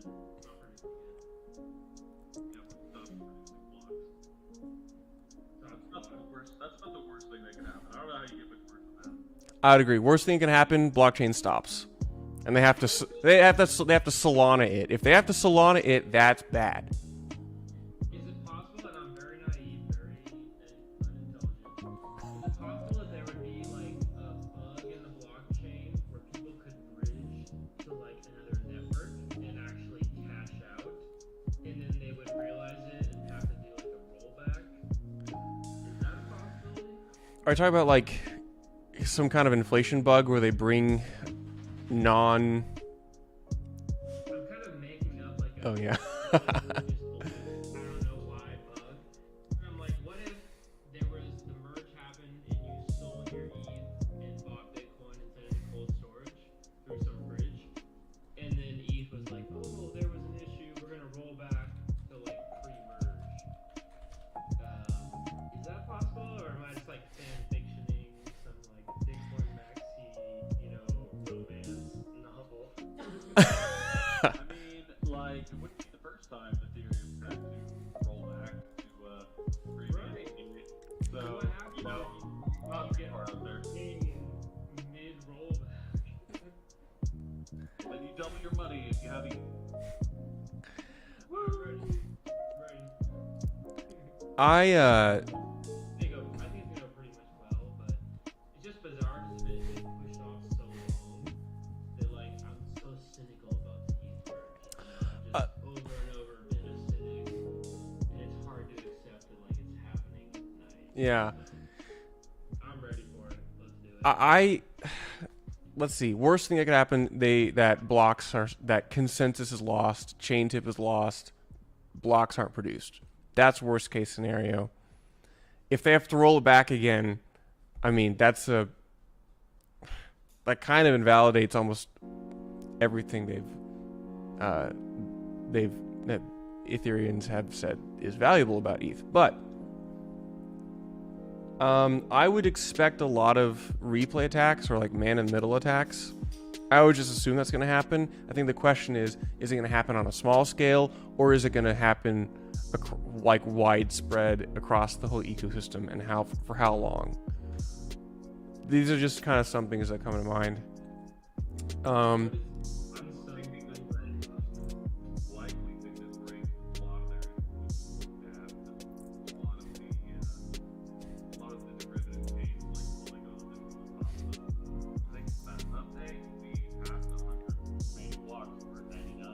Baby, 99 blocks on the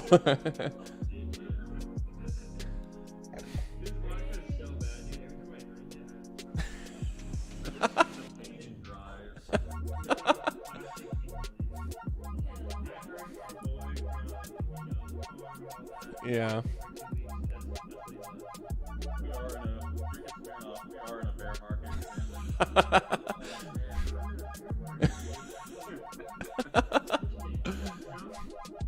What do you mean? Difficulty keeps getting higher. It's a bull market.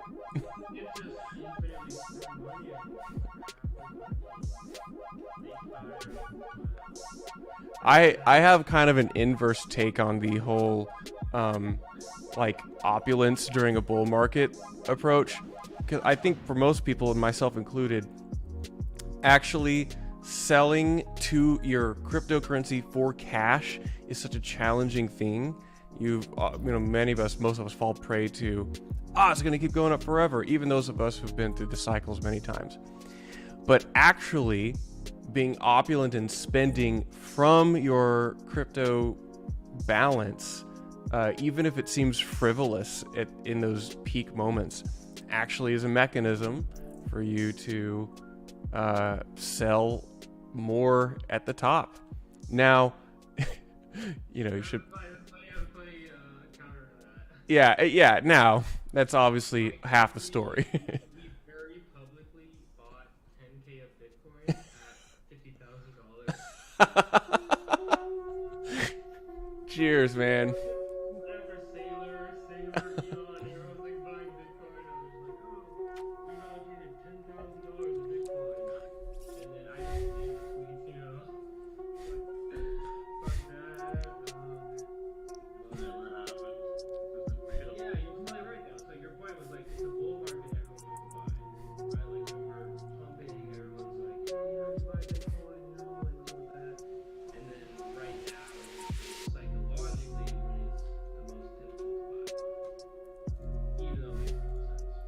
Oh, this is like psychologically way easier for me to buy right now.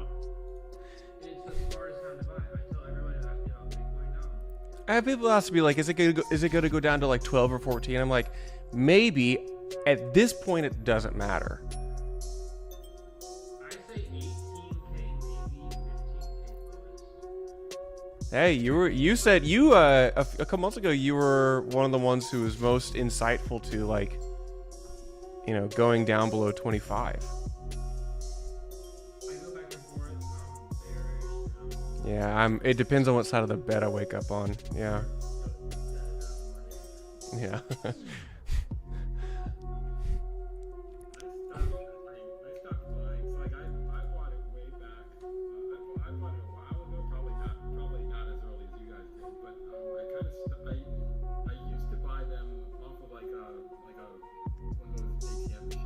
Yeah. But as soon as they start with the KYC rules, I stopped doing it.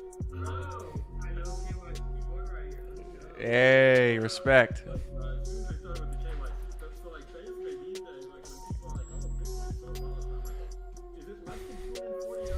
No? Okay, well, I don't care.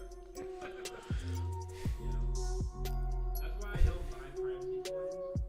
I'm like, if we get to a world where privacy coins matter, all assets are going to be so cheap.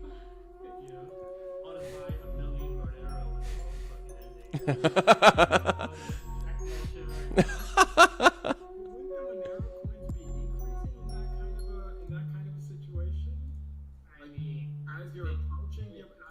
Very low level of value, but like that's what we're seeing in macro. Is like right now, macro goes down, Bitcoin goes down. Even though the use case for Bitcoin is stronger and the reason for having it is stronger, it's like liquidity in Earth dries up, Bitcoin just goes down. So Monero is like even a shittier shitcoin of that. So if you look at poor, Monero is fucking. I think Ben, that was more eloquent than I put it, because I was like something about like liquidity being very important for privacy coins, and I realized, like, I mean, depending on how deep we want to go, like I tried to get into the whole privacy thing a while ago, and I realized that unless I change like my life personally pretty significantly and make it kind of like a full-time job, I can't be private. So rather, I can achieve a base level of privacy and autonomy with my information. But beyond that, I think it's best for me personally, and I think this is probably the case for many people, to try to just be aware of the challenges and try to advocate for a world where we don't need to be hyper concerned about our privacy. So that's kind of my view. I agree with that, but I think it's worse than that. It's like it's not that you have to control everything about your own comms.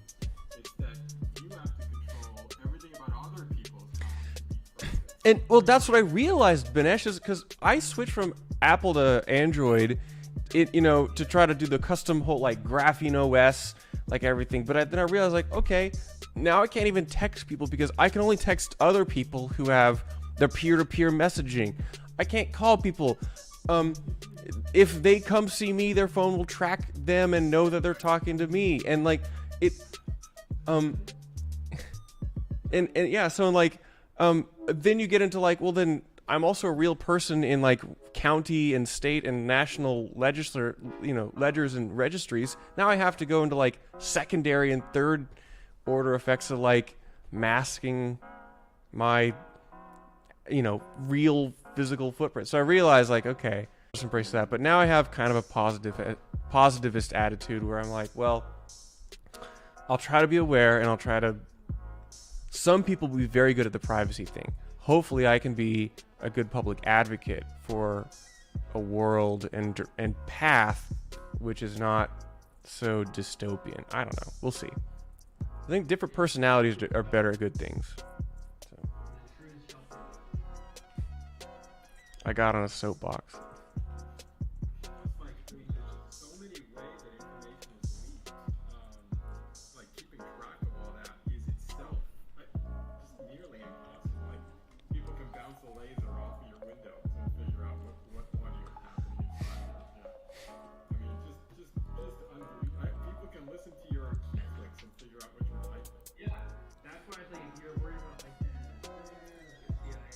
They're gonna know everything. I mean, basically, that's what I got from all the Snowden stuff. It's like, yeah, it's all gone. There's, anybody really thinks, and I feel like when I hear people telling me about how they're worried about privacy, I feel like that tells me that you don't know enough about this subject because you lost that a long time ago. Yeah. I think and Bitcoin isn't private on the base layer. I think this is one thing where we could get more private. You know, what's interesting is one of the large missing pieces of kind of the early work of Satoshi was that Satoshi and early cypherpunks working with them were trying to add native privacy onto the base layer of Bitcoin. But consensus was that it was too early. Zero knowledge and kind of that technology was not yet able to be implemented into Bitcoin at the time. I'm optimistic for there to be options for significant amounts of privacy, or sufficient for a lot of people. But like, this is an ongoing thing. Like, it's weird because as a lifelong Bitcoiner, and sometimes, depending on which day, a Bitcoin maximalist, I don't want to change anything. But at the same time, I'm like, this is living, breathing software. It's consensus. We should try to build these tools on there. So as I talk on a Tencent owned application and stream to Facebook, I say that.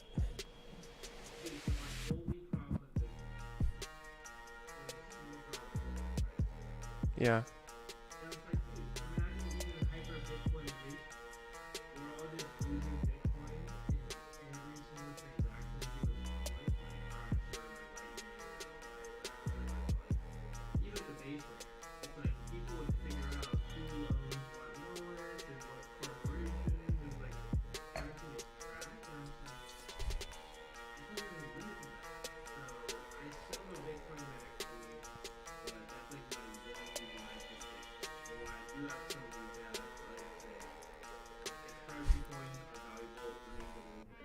Yeah.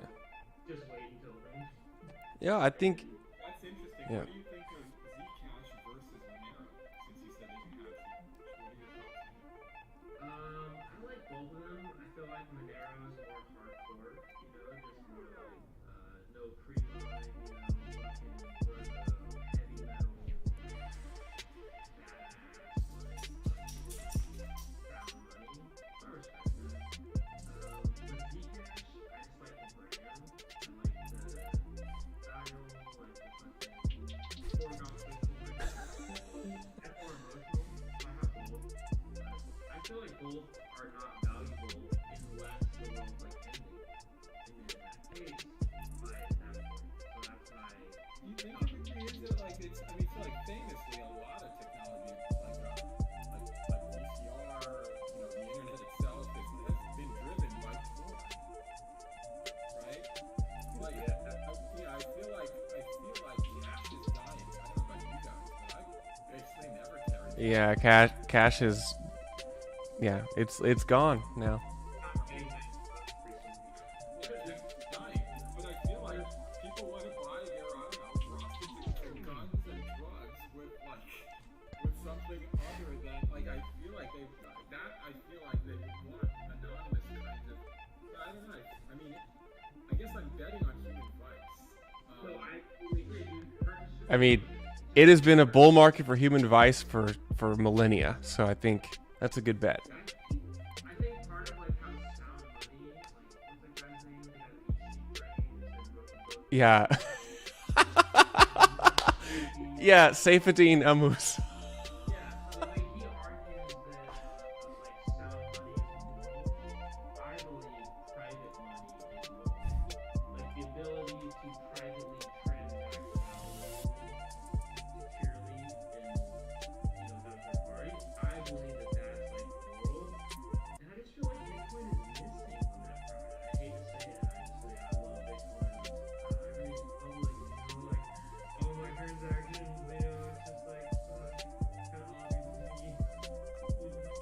I mean, I kind of agree. I would probably refine. I'd probably specify like, I think we should have the option to have fairly private money. I mean, the thing is about privacy, and again, I'm not deep into privacy and advocacy for that. I'm like, I understand it that it is always a moving target. It is always going to be a battle, and you can achieve maximum absolute privacy, or you can achieve somewhere along the spectrum. And I don't know where the threshold is, but somewhere there should be a sufficient amount of privacy available to as many people as possible. And that's something definitely to fight for, I think. I think that's like, you know, banking the unbanked, like how Bitcoin in third world countries can be like, oh, buy this asset, like don't get inflated. I think privacy is the next step, man. Yeah. But like, KYC rules are at odds with that, are they not? Who? Like the KYC rules are at odds with the...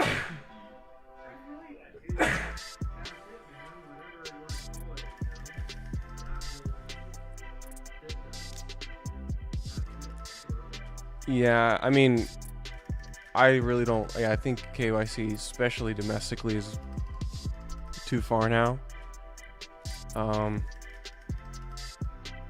Yeah, I just like here's one. We have a friend here in Tulsa who donated to the Canadian truckers, and he's on the fucking list that was published by the Canadian secret police or whatever they call those people. It's weird, yeah. A lot of you guys know him. He's a cool guy. He's He's not the kind of person you expect to be on the list, but like, he didn't even realize that was like a big deal. He was like, "Oh yeah, sure, I'll support those guys. They're taking Bitcoin," and yeah.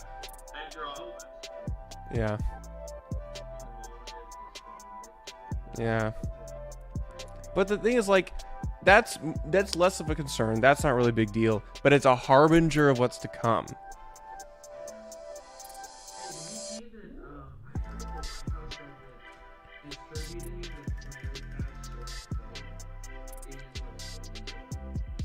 That's wild.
Yeah. So the official viewing party is going to be the bankless one, I think. No? I'm watching the Ethereum Foundation one.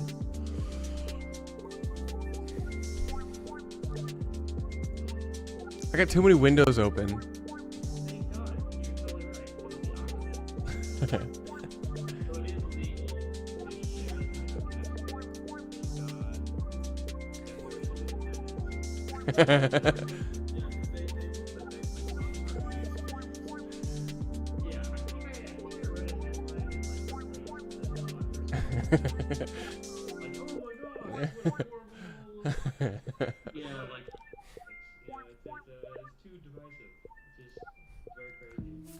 Yeah, I saw that, and the language was like It's something they clearly have wanted. Like they constantly want to erode.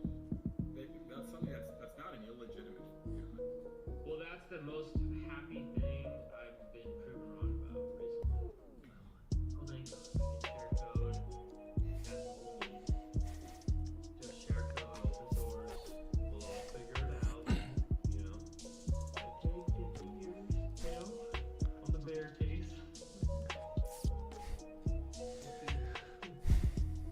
Yeah, and I think they also, in the past like day or two, said all those people who got tornado cashed, like Jimmy Kimmel, LeBron James, who people had, Scott Taylor. George, hey, you watch it. No, apparently they ruled that that those transactions are off the hook. So if somebody tornado cashed you, because people would send, for anybody who's listening not aware, tornado cash illegal.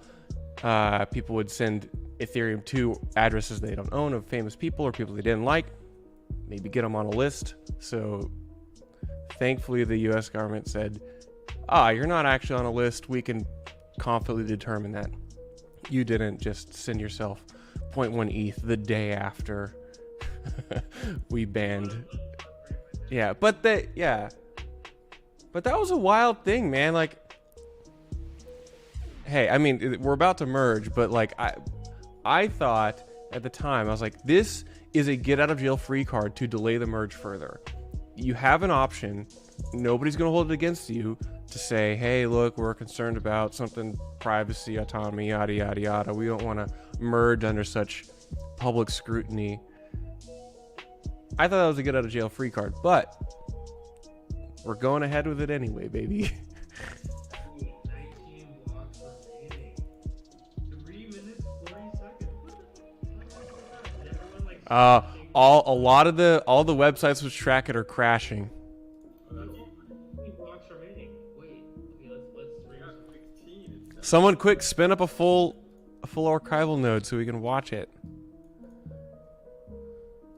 Ether scan or something?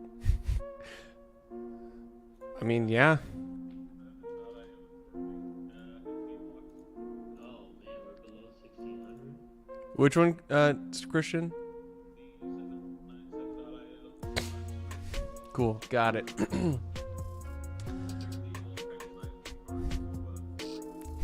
Yeah.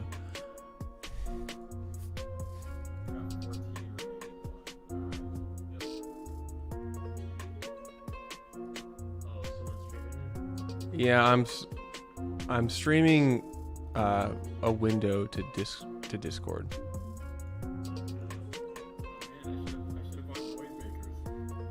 Yeah.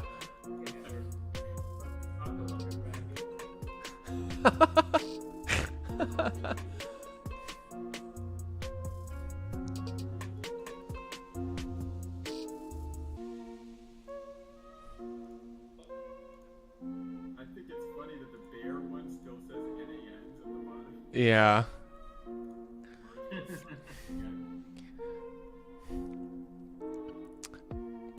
This stream, all the clients that I've got going, have a nice ASCII Panda artwork display. Oh yeah, So they've got that'll somebody become our running a first full node. Exciting indication.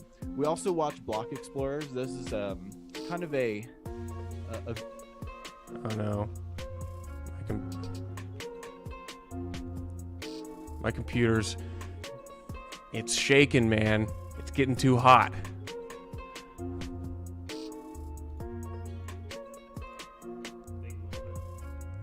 Yeah. Wow, 2 minutes till. That is, I have finally started to get the butterflies. That is pretty crazy.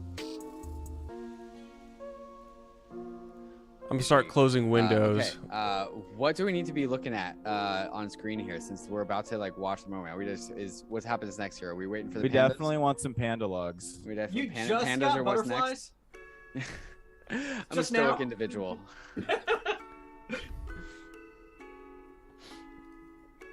All right, so this is it, huh? Oh shit! Oh man! I'm gonna give a shout out to ETH Finance. I love y'all. Big hugs from Kansas City. That's all I gotta say right now. I'm gonna go on mute. Love y'all. Glad to have you, Jeremiah. You're a good man.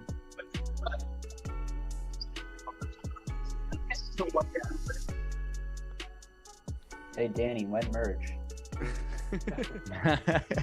It's never gonna Now. happen. It's now. It's literally right now. 7 quadrillion difficulty away. The amount of times It I've says been 0, asked this yeah. question, but it is finally now. Hey! The new question is Cheers! gonna be Wow! whatever Holy happens. smokes! Hey, I got pandas. POS activated. Pandas. Come We have on, pandas? Come on now. Let's go. Thank you, Pandas. Connor. Let's go.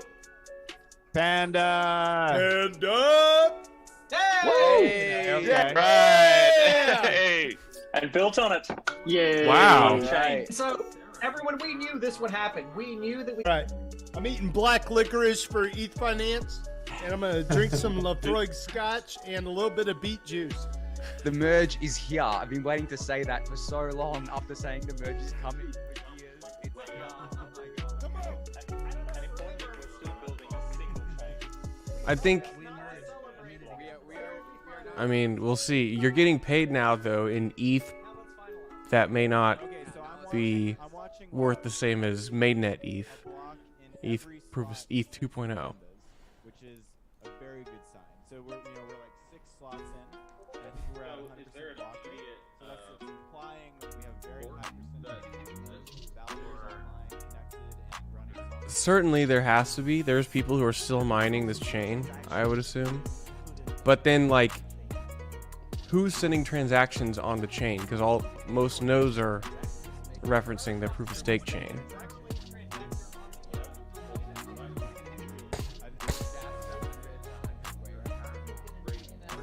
Wait, what's the gas? So you're saying there is life on Mars? Life on Mars. Been validated. So what are people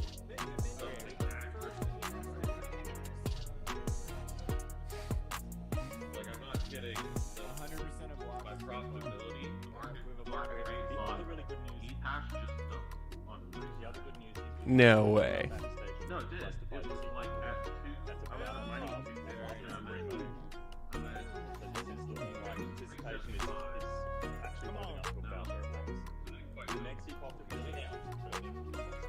Someone click on a block and look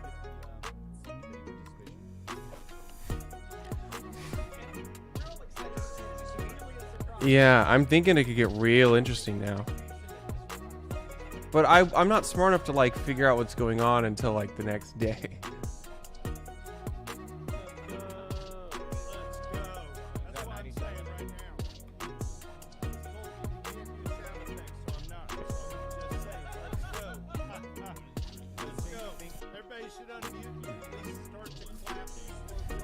Yeah.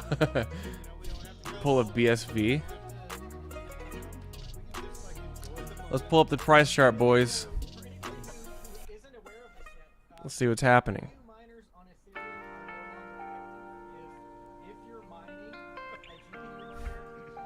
Largely unaffected, unremarkable. Let's take a look at the 5-minute chart.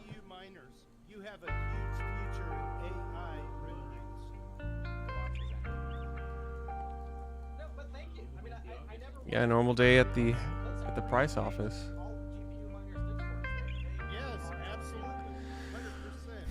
Okay, so far so good. Everything's normal. I'm looking at this website where all the blocks are still green, which is good.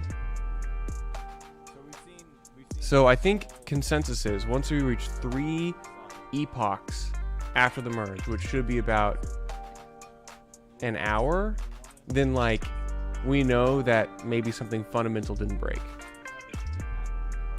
How long is an epoch, Christian? Do you know?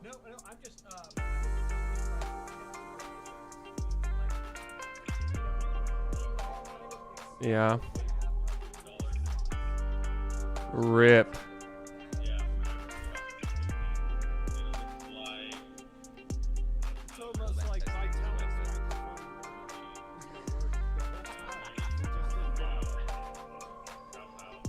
Yeah. It is yeah, it's Raven.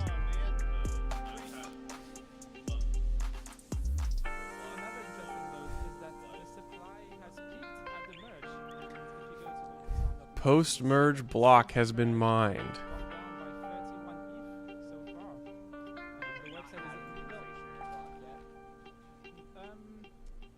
We may have had. I can have a look. No, it looks like every block. Yeah.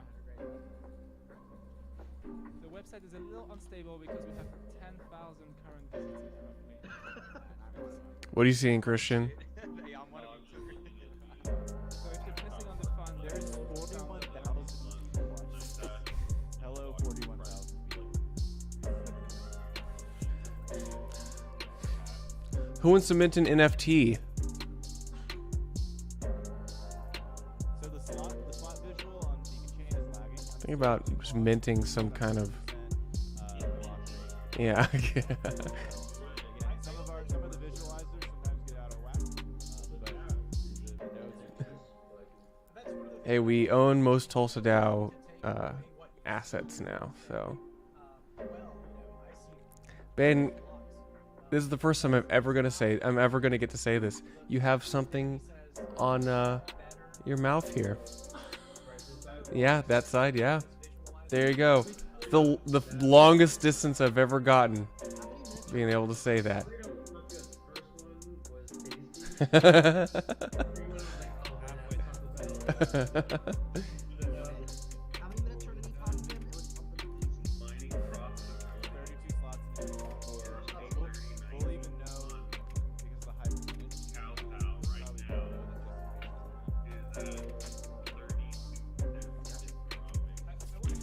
Oh God. So all the hash rate immediately moved over? Well, that's how nice hash works. Is that it immediately shifts instantly. Like nice hash is gonna give us the most real time. Yeah, it is. Yeah. Picture of what is hash rate worth, because like this is the free market deciding, okay, what makes any money at all, and it sets the price. In fact, it's going to give us the most optimistic, because there's the people around here know what they're doing. Yeah, yeah. So it's going to give us a better picture, like a better view, but it's going to give us the fastest view of where hash rate is right now.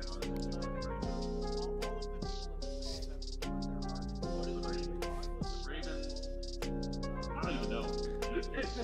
Raven was like, it's this equal, egalitarian way to transact assets. I don't know. Like, I go between thinking it's an awesome project in the ecosystem versus like literally a way for miners to feel good about themselves. So I think it's pretty cool. I like it. Yeah.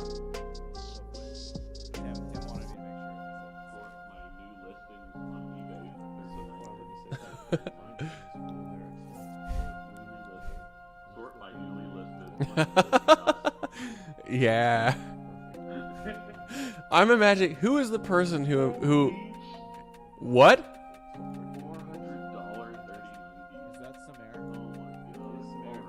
Where?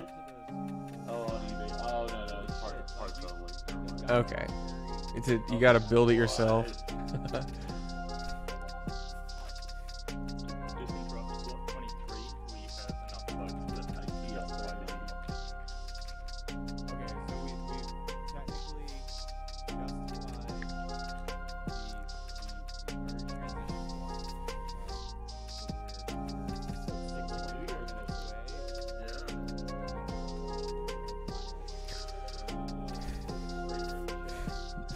Yeah. Get those pog champs in the chat. You know what's most crazy about this is the ETH price has not moved. It's been flat for 2 days. That's wild. Actually, that straddle that we were just talking about would have lost money. It's been like a stable coin. Yeah.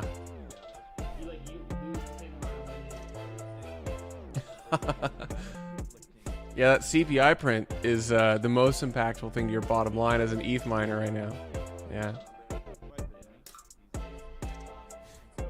Okay, so we're waiting for Epoch 146876 to finalize the call it complete. This is from Tim Baco, however you say it. He's the guy to give you the it's done. Go ahead. Like the limbo state, Yeah.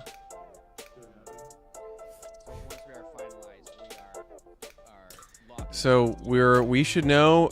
So I said an hour. I think it's more like 15 minutes actually that we should know.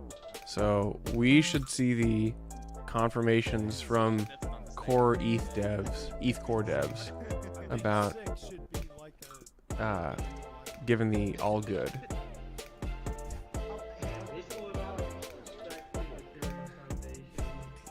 Yeah. It's a huge deal. $300 billion just on ETH, but then you have the ecosystem. You got billions in assets referencing ETH. Crazy, man. All communicated using Discord. Excited right now and like really motivated and really loving Ethereum and the community. Like, do you have like a message for what people should do with that community?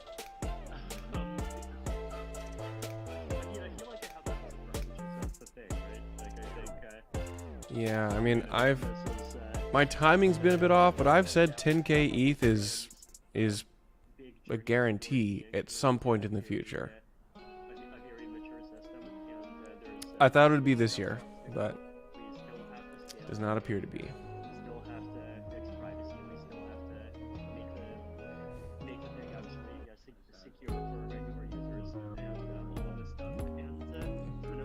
Yeah.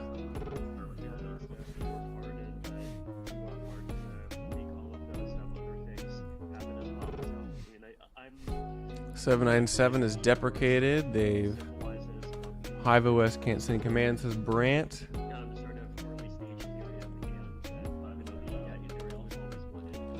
Yeah.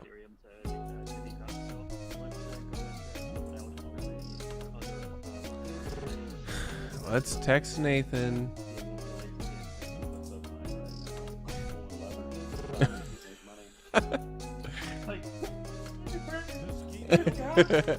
He's like Scotty in the belly of the Enterprise.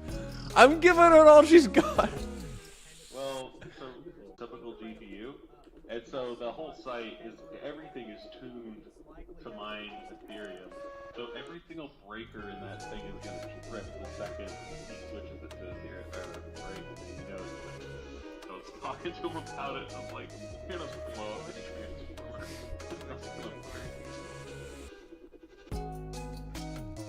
Oh god. Does he have to go maybe like rig by rig? Oh no, like it's gonna take him like I mean, and it's not even just software configuration, like it's the hardware. I mean, just, you know, you don't put more power supplies than you need on a specific rig, and 40% more is a lot more power. And so, I mean, yeah.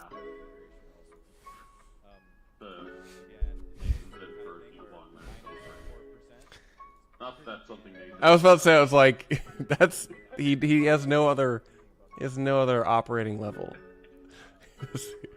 Like there's only 160 miles an hour down a flat road. He's like, yeah, I slept for like 6 hours last night, but I stayed up for 60 hours before. I was like, oh, okay. If any of you ever want to meet an actual cyborg, We know. He'll never come out immediately because cyborgs don't operate that way. No, he. You can go catch brief glimpses of him. Yeah. It's hard to mission for people to meet him. Yeah. Like, you know that there's a show called like Superhumans where it's like people with like weird, supernatural powers. Like they can qualify. Yeah. They absolutely would. Christian, did you? So, I don't know if you've found this out about him, but I asked him once. I was like, "Hey, you wear those headphones all the time, right? And like, you've got them on for like 14 hours at a time. What do you listen to? Do you know this?" Okay.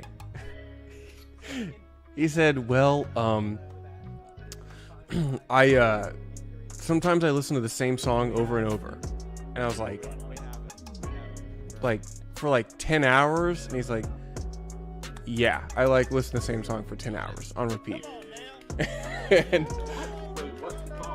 well, that was my next question. And he said, well, it depends. Right now, I'm listening to, and this is 6 months ago, and I quote, Post Malone's song Motley Crue. And so, this is a real person who Christian and I know and have worked with very closely.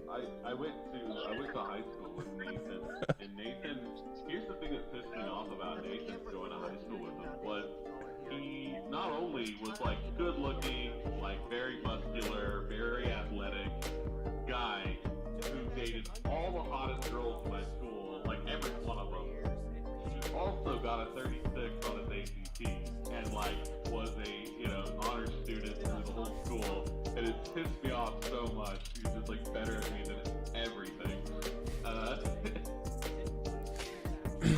But he's a great guy. But like he is consistently, he like works typically like 40 hours on, 8 hours off. He's done that for like a decade straight. Yeah, Absolutely. It's unbelievable. He's no, I would never believe it unless I've seen it. Yeah. That's basic. And like doing like hard physical work, that's also like you have to be pretty mentally alert as well to do it. It's unbelievable.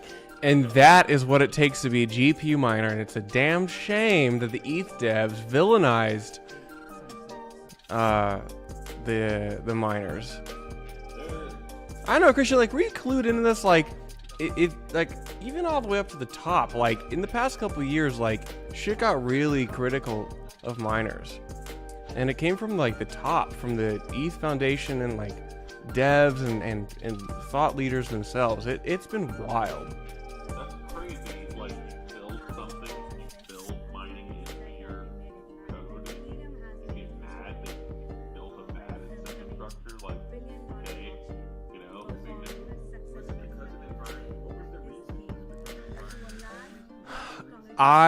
So I'll try to keep this concise, because I would say I'm an energy maximalist. I think we should produce and consume more energy.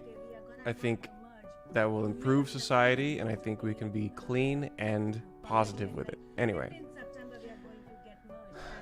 I've wondered, why did Ethereum, even in the first place, want to begin as a proof of work consensus mechanism and switch to proof of stake? Like, why even in the first place? I have been around here for forever, and it was really only in the past 2 or 3 years that the energy consumption of proof of work has been a part of the narrative. Even at the peak of 2017, this was not at all part of the conversation.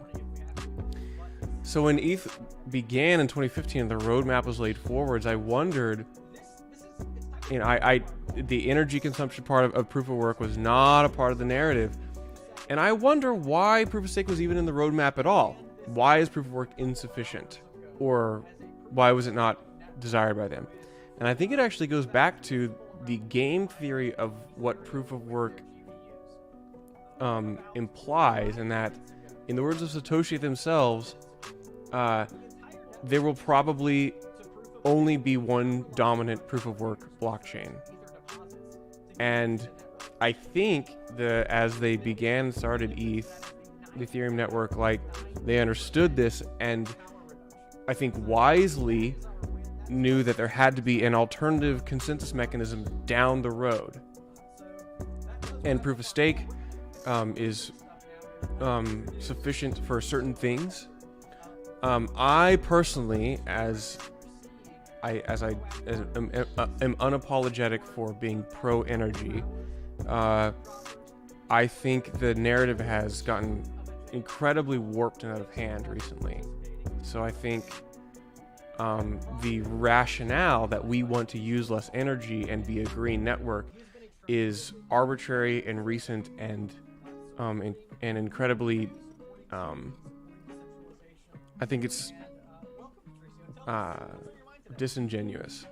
But it doesn't mean that proof of stake is bad. I think it's actually a pretty good consensus mechanism for a lot of things. I just think that a lot of the narrative right now, even from the people at the top, is just very misaligned. And so, yeah, that's what I think personally.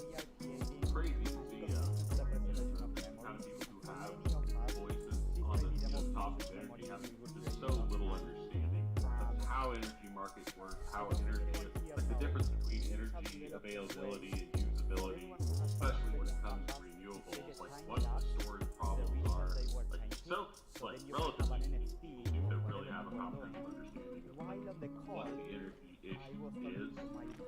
You sent me that video, Charlie, of Biden, clamoring and asking the gas stations to lower their prices on gas, which is just absolutely hysterical for anyone who has any idea what the value chain looks like in oil and gas. Like, if gas stations have as little to do with the price of gas as almost anyone. And it's incredible to see, but Bitcoin mining is a boon for renewables. I mean, it makes a lot of renewable projects pencil that wouldn't otherwise, just because there is such an erratic availability and production curve of power with a lot of solar and wind projects, and hydro as well. So it's I think proof of work is phenomenal. If you're a fan of green, clean energy and providing market conditions that allow larger projects for renewables, Bitcoin's awesome. Yeah, so I totally agree. And going back to why transition to proof of stake, I think originally it was one thing, and I don't think that has left. I think the narrative has become very warped. I think proof of work is going to enable an energy revolution. That's my soapbox. And I think it could be an energy revolution for a lot of people.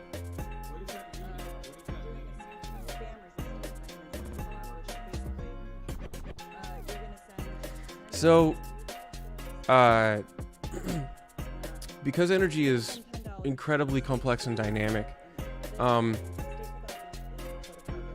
the energy produced does not necessarily match the energy demanded because of transmission. Demand and different types of energy have different challenges and problems and strengths and weaknesses.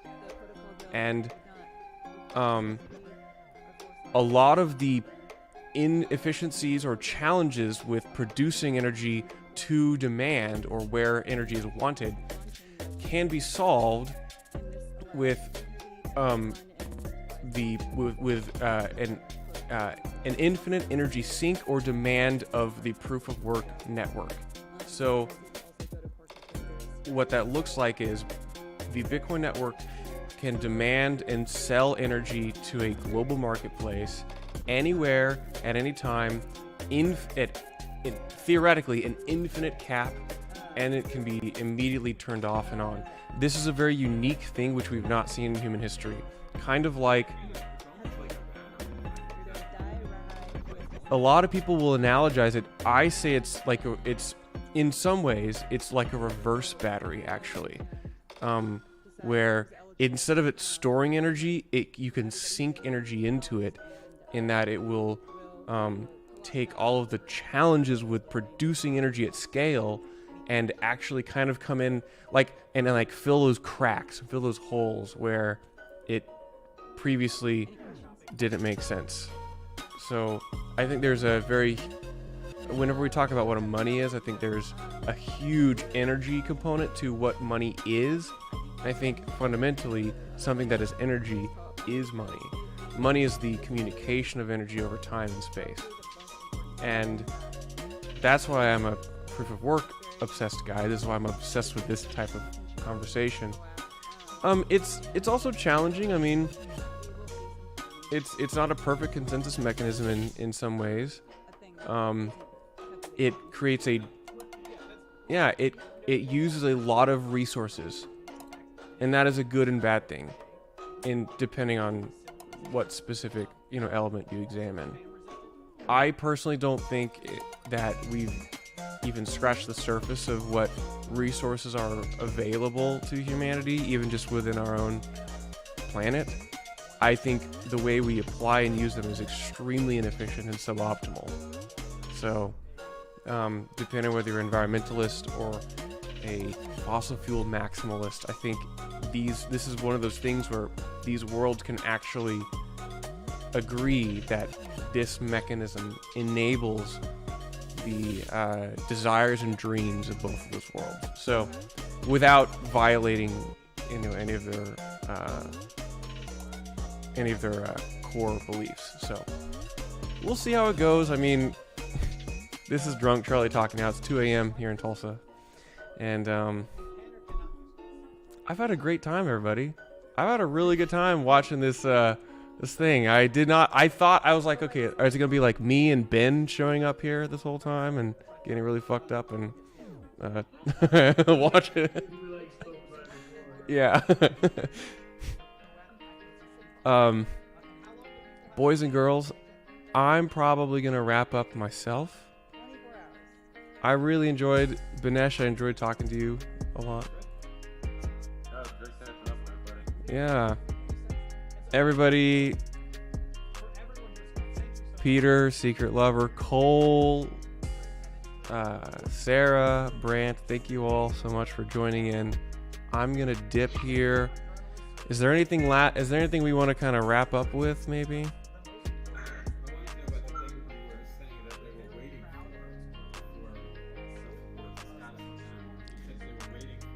Tim,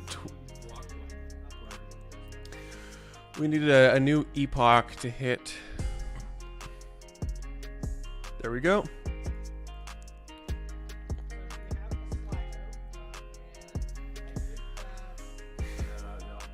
Christian, yeah, good to chat. It's good to tie up this on stream. Cheers, Peter. Adios, gang. We did it. We did it, Reddit. Bye.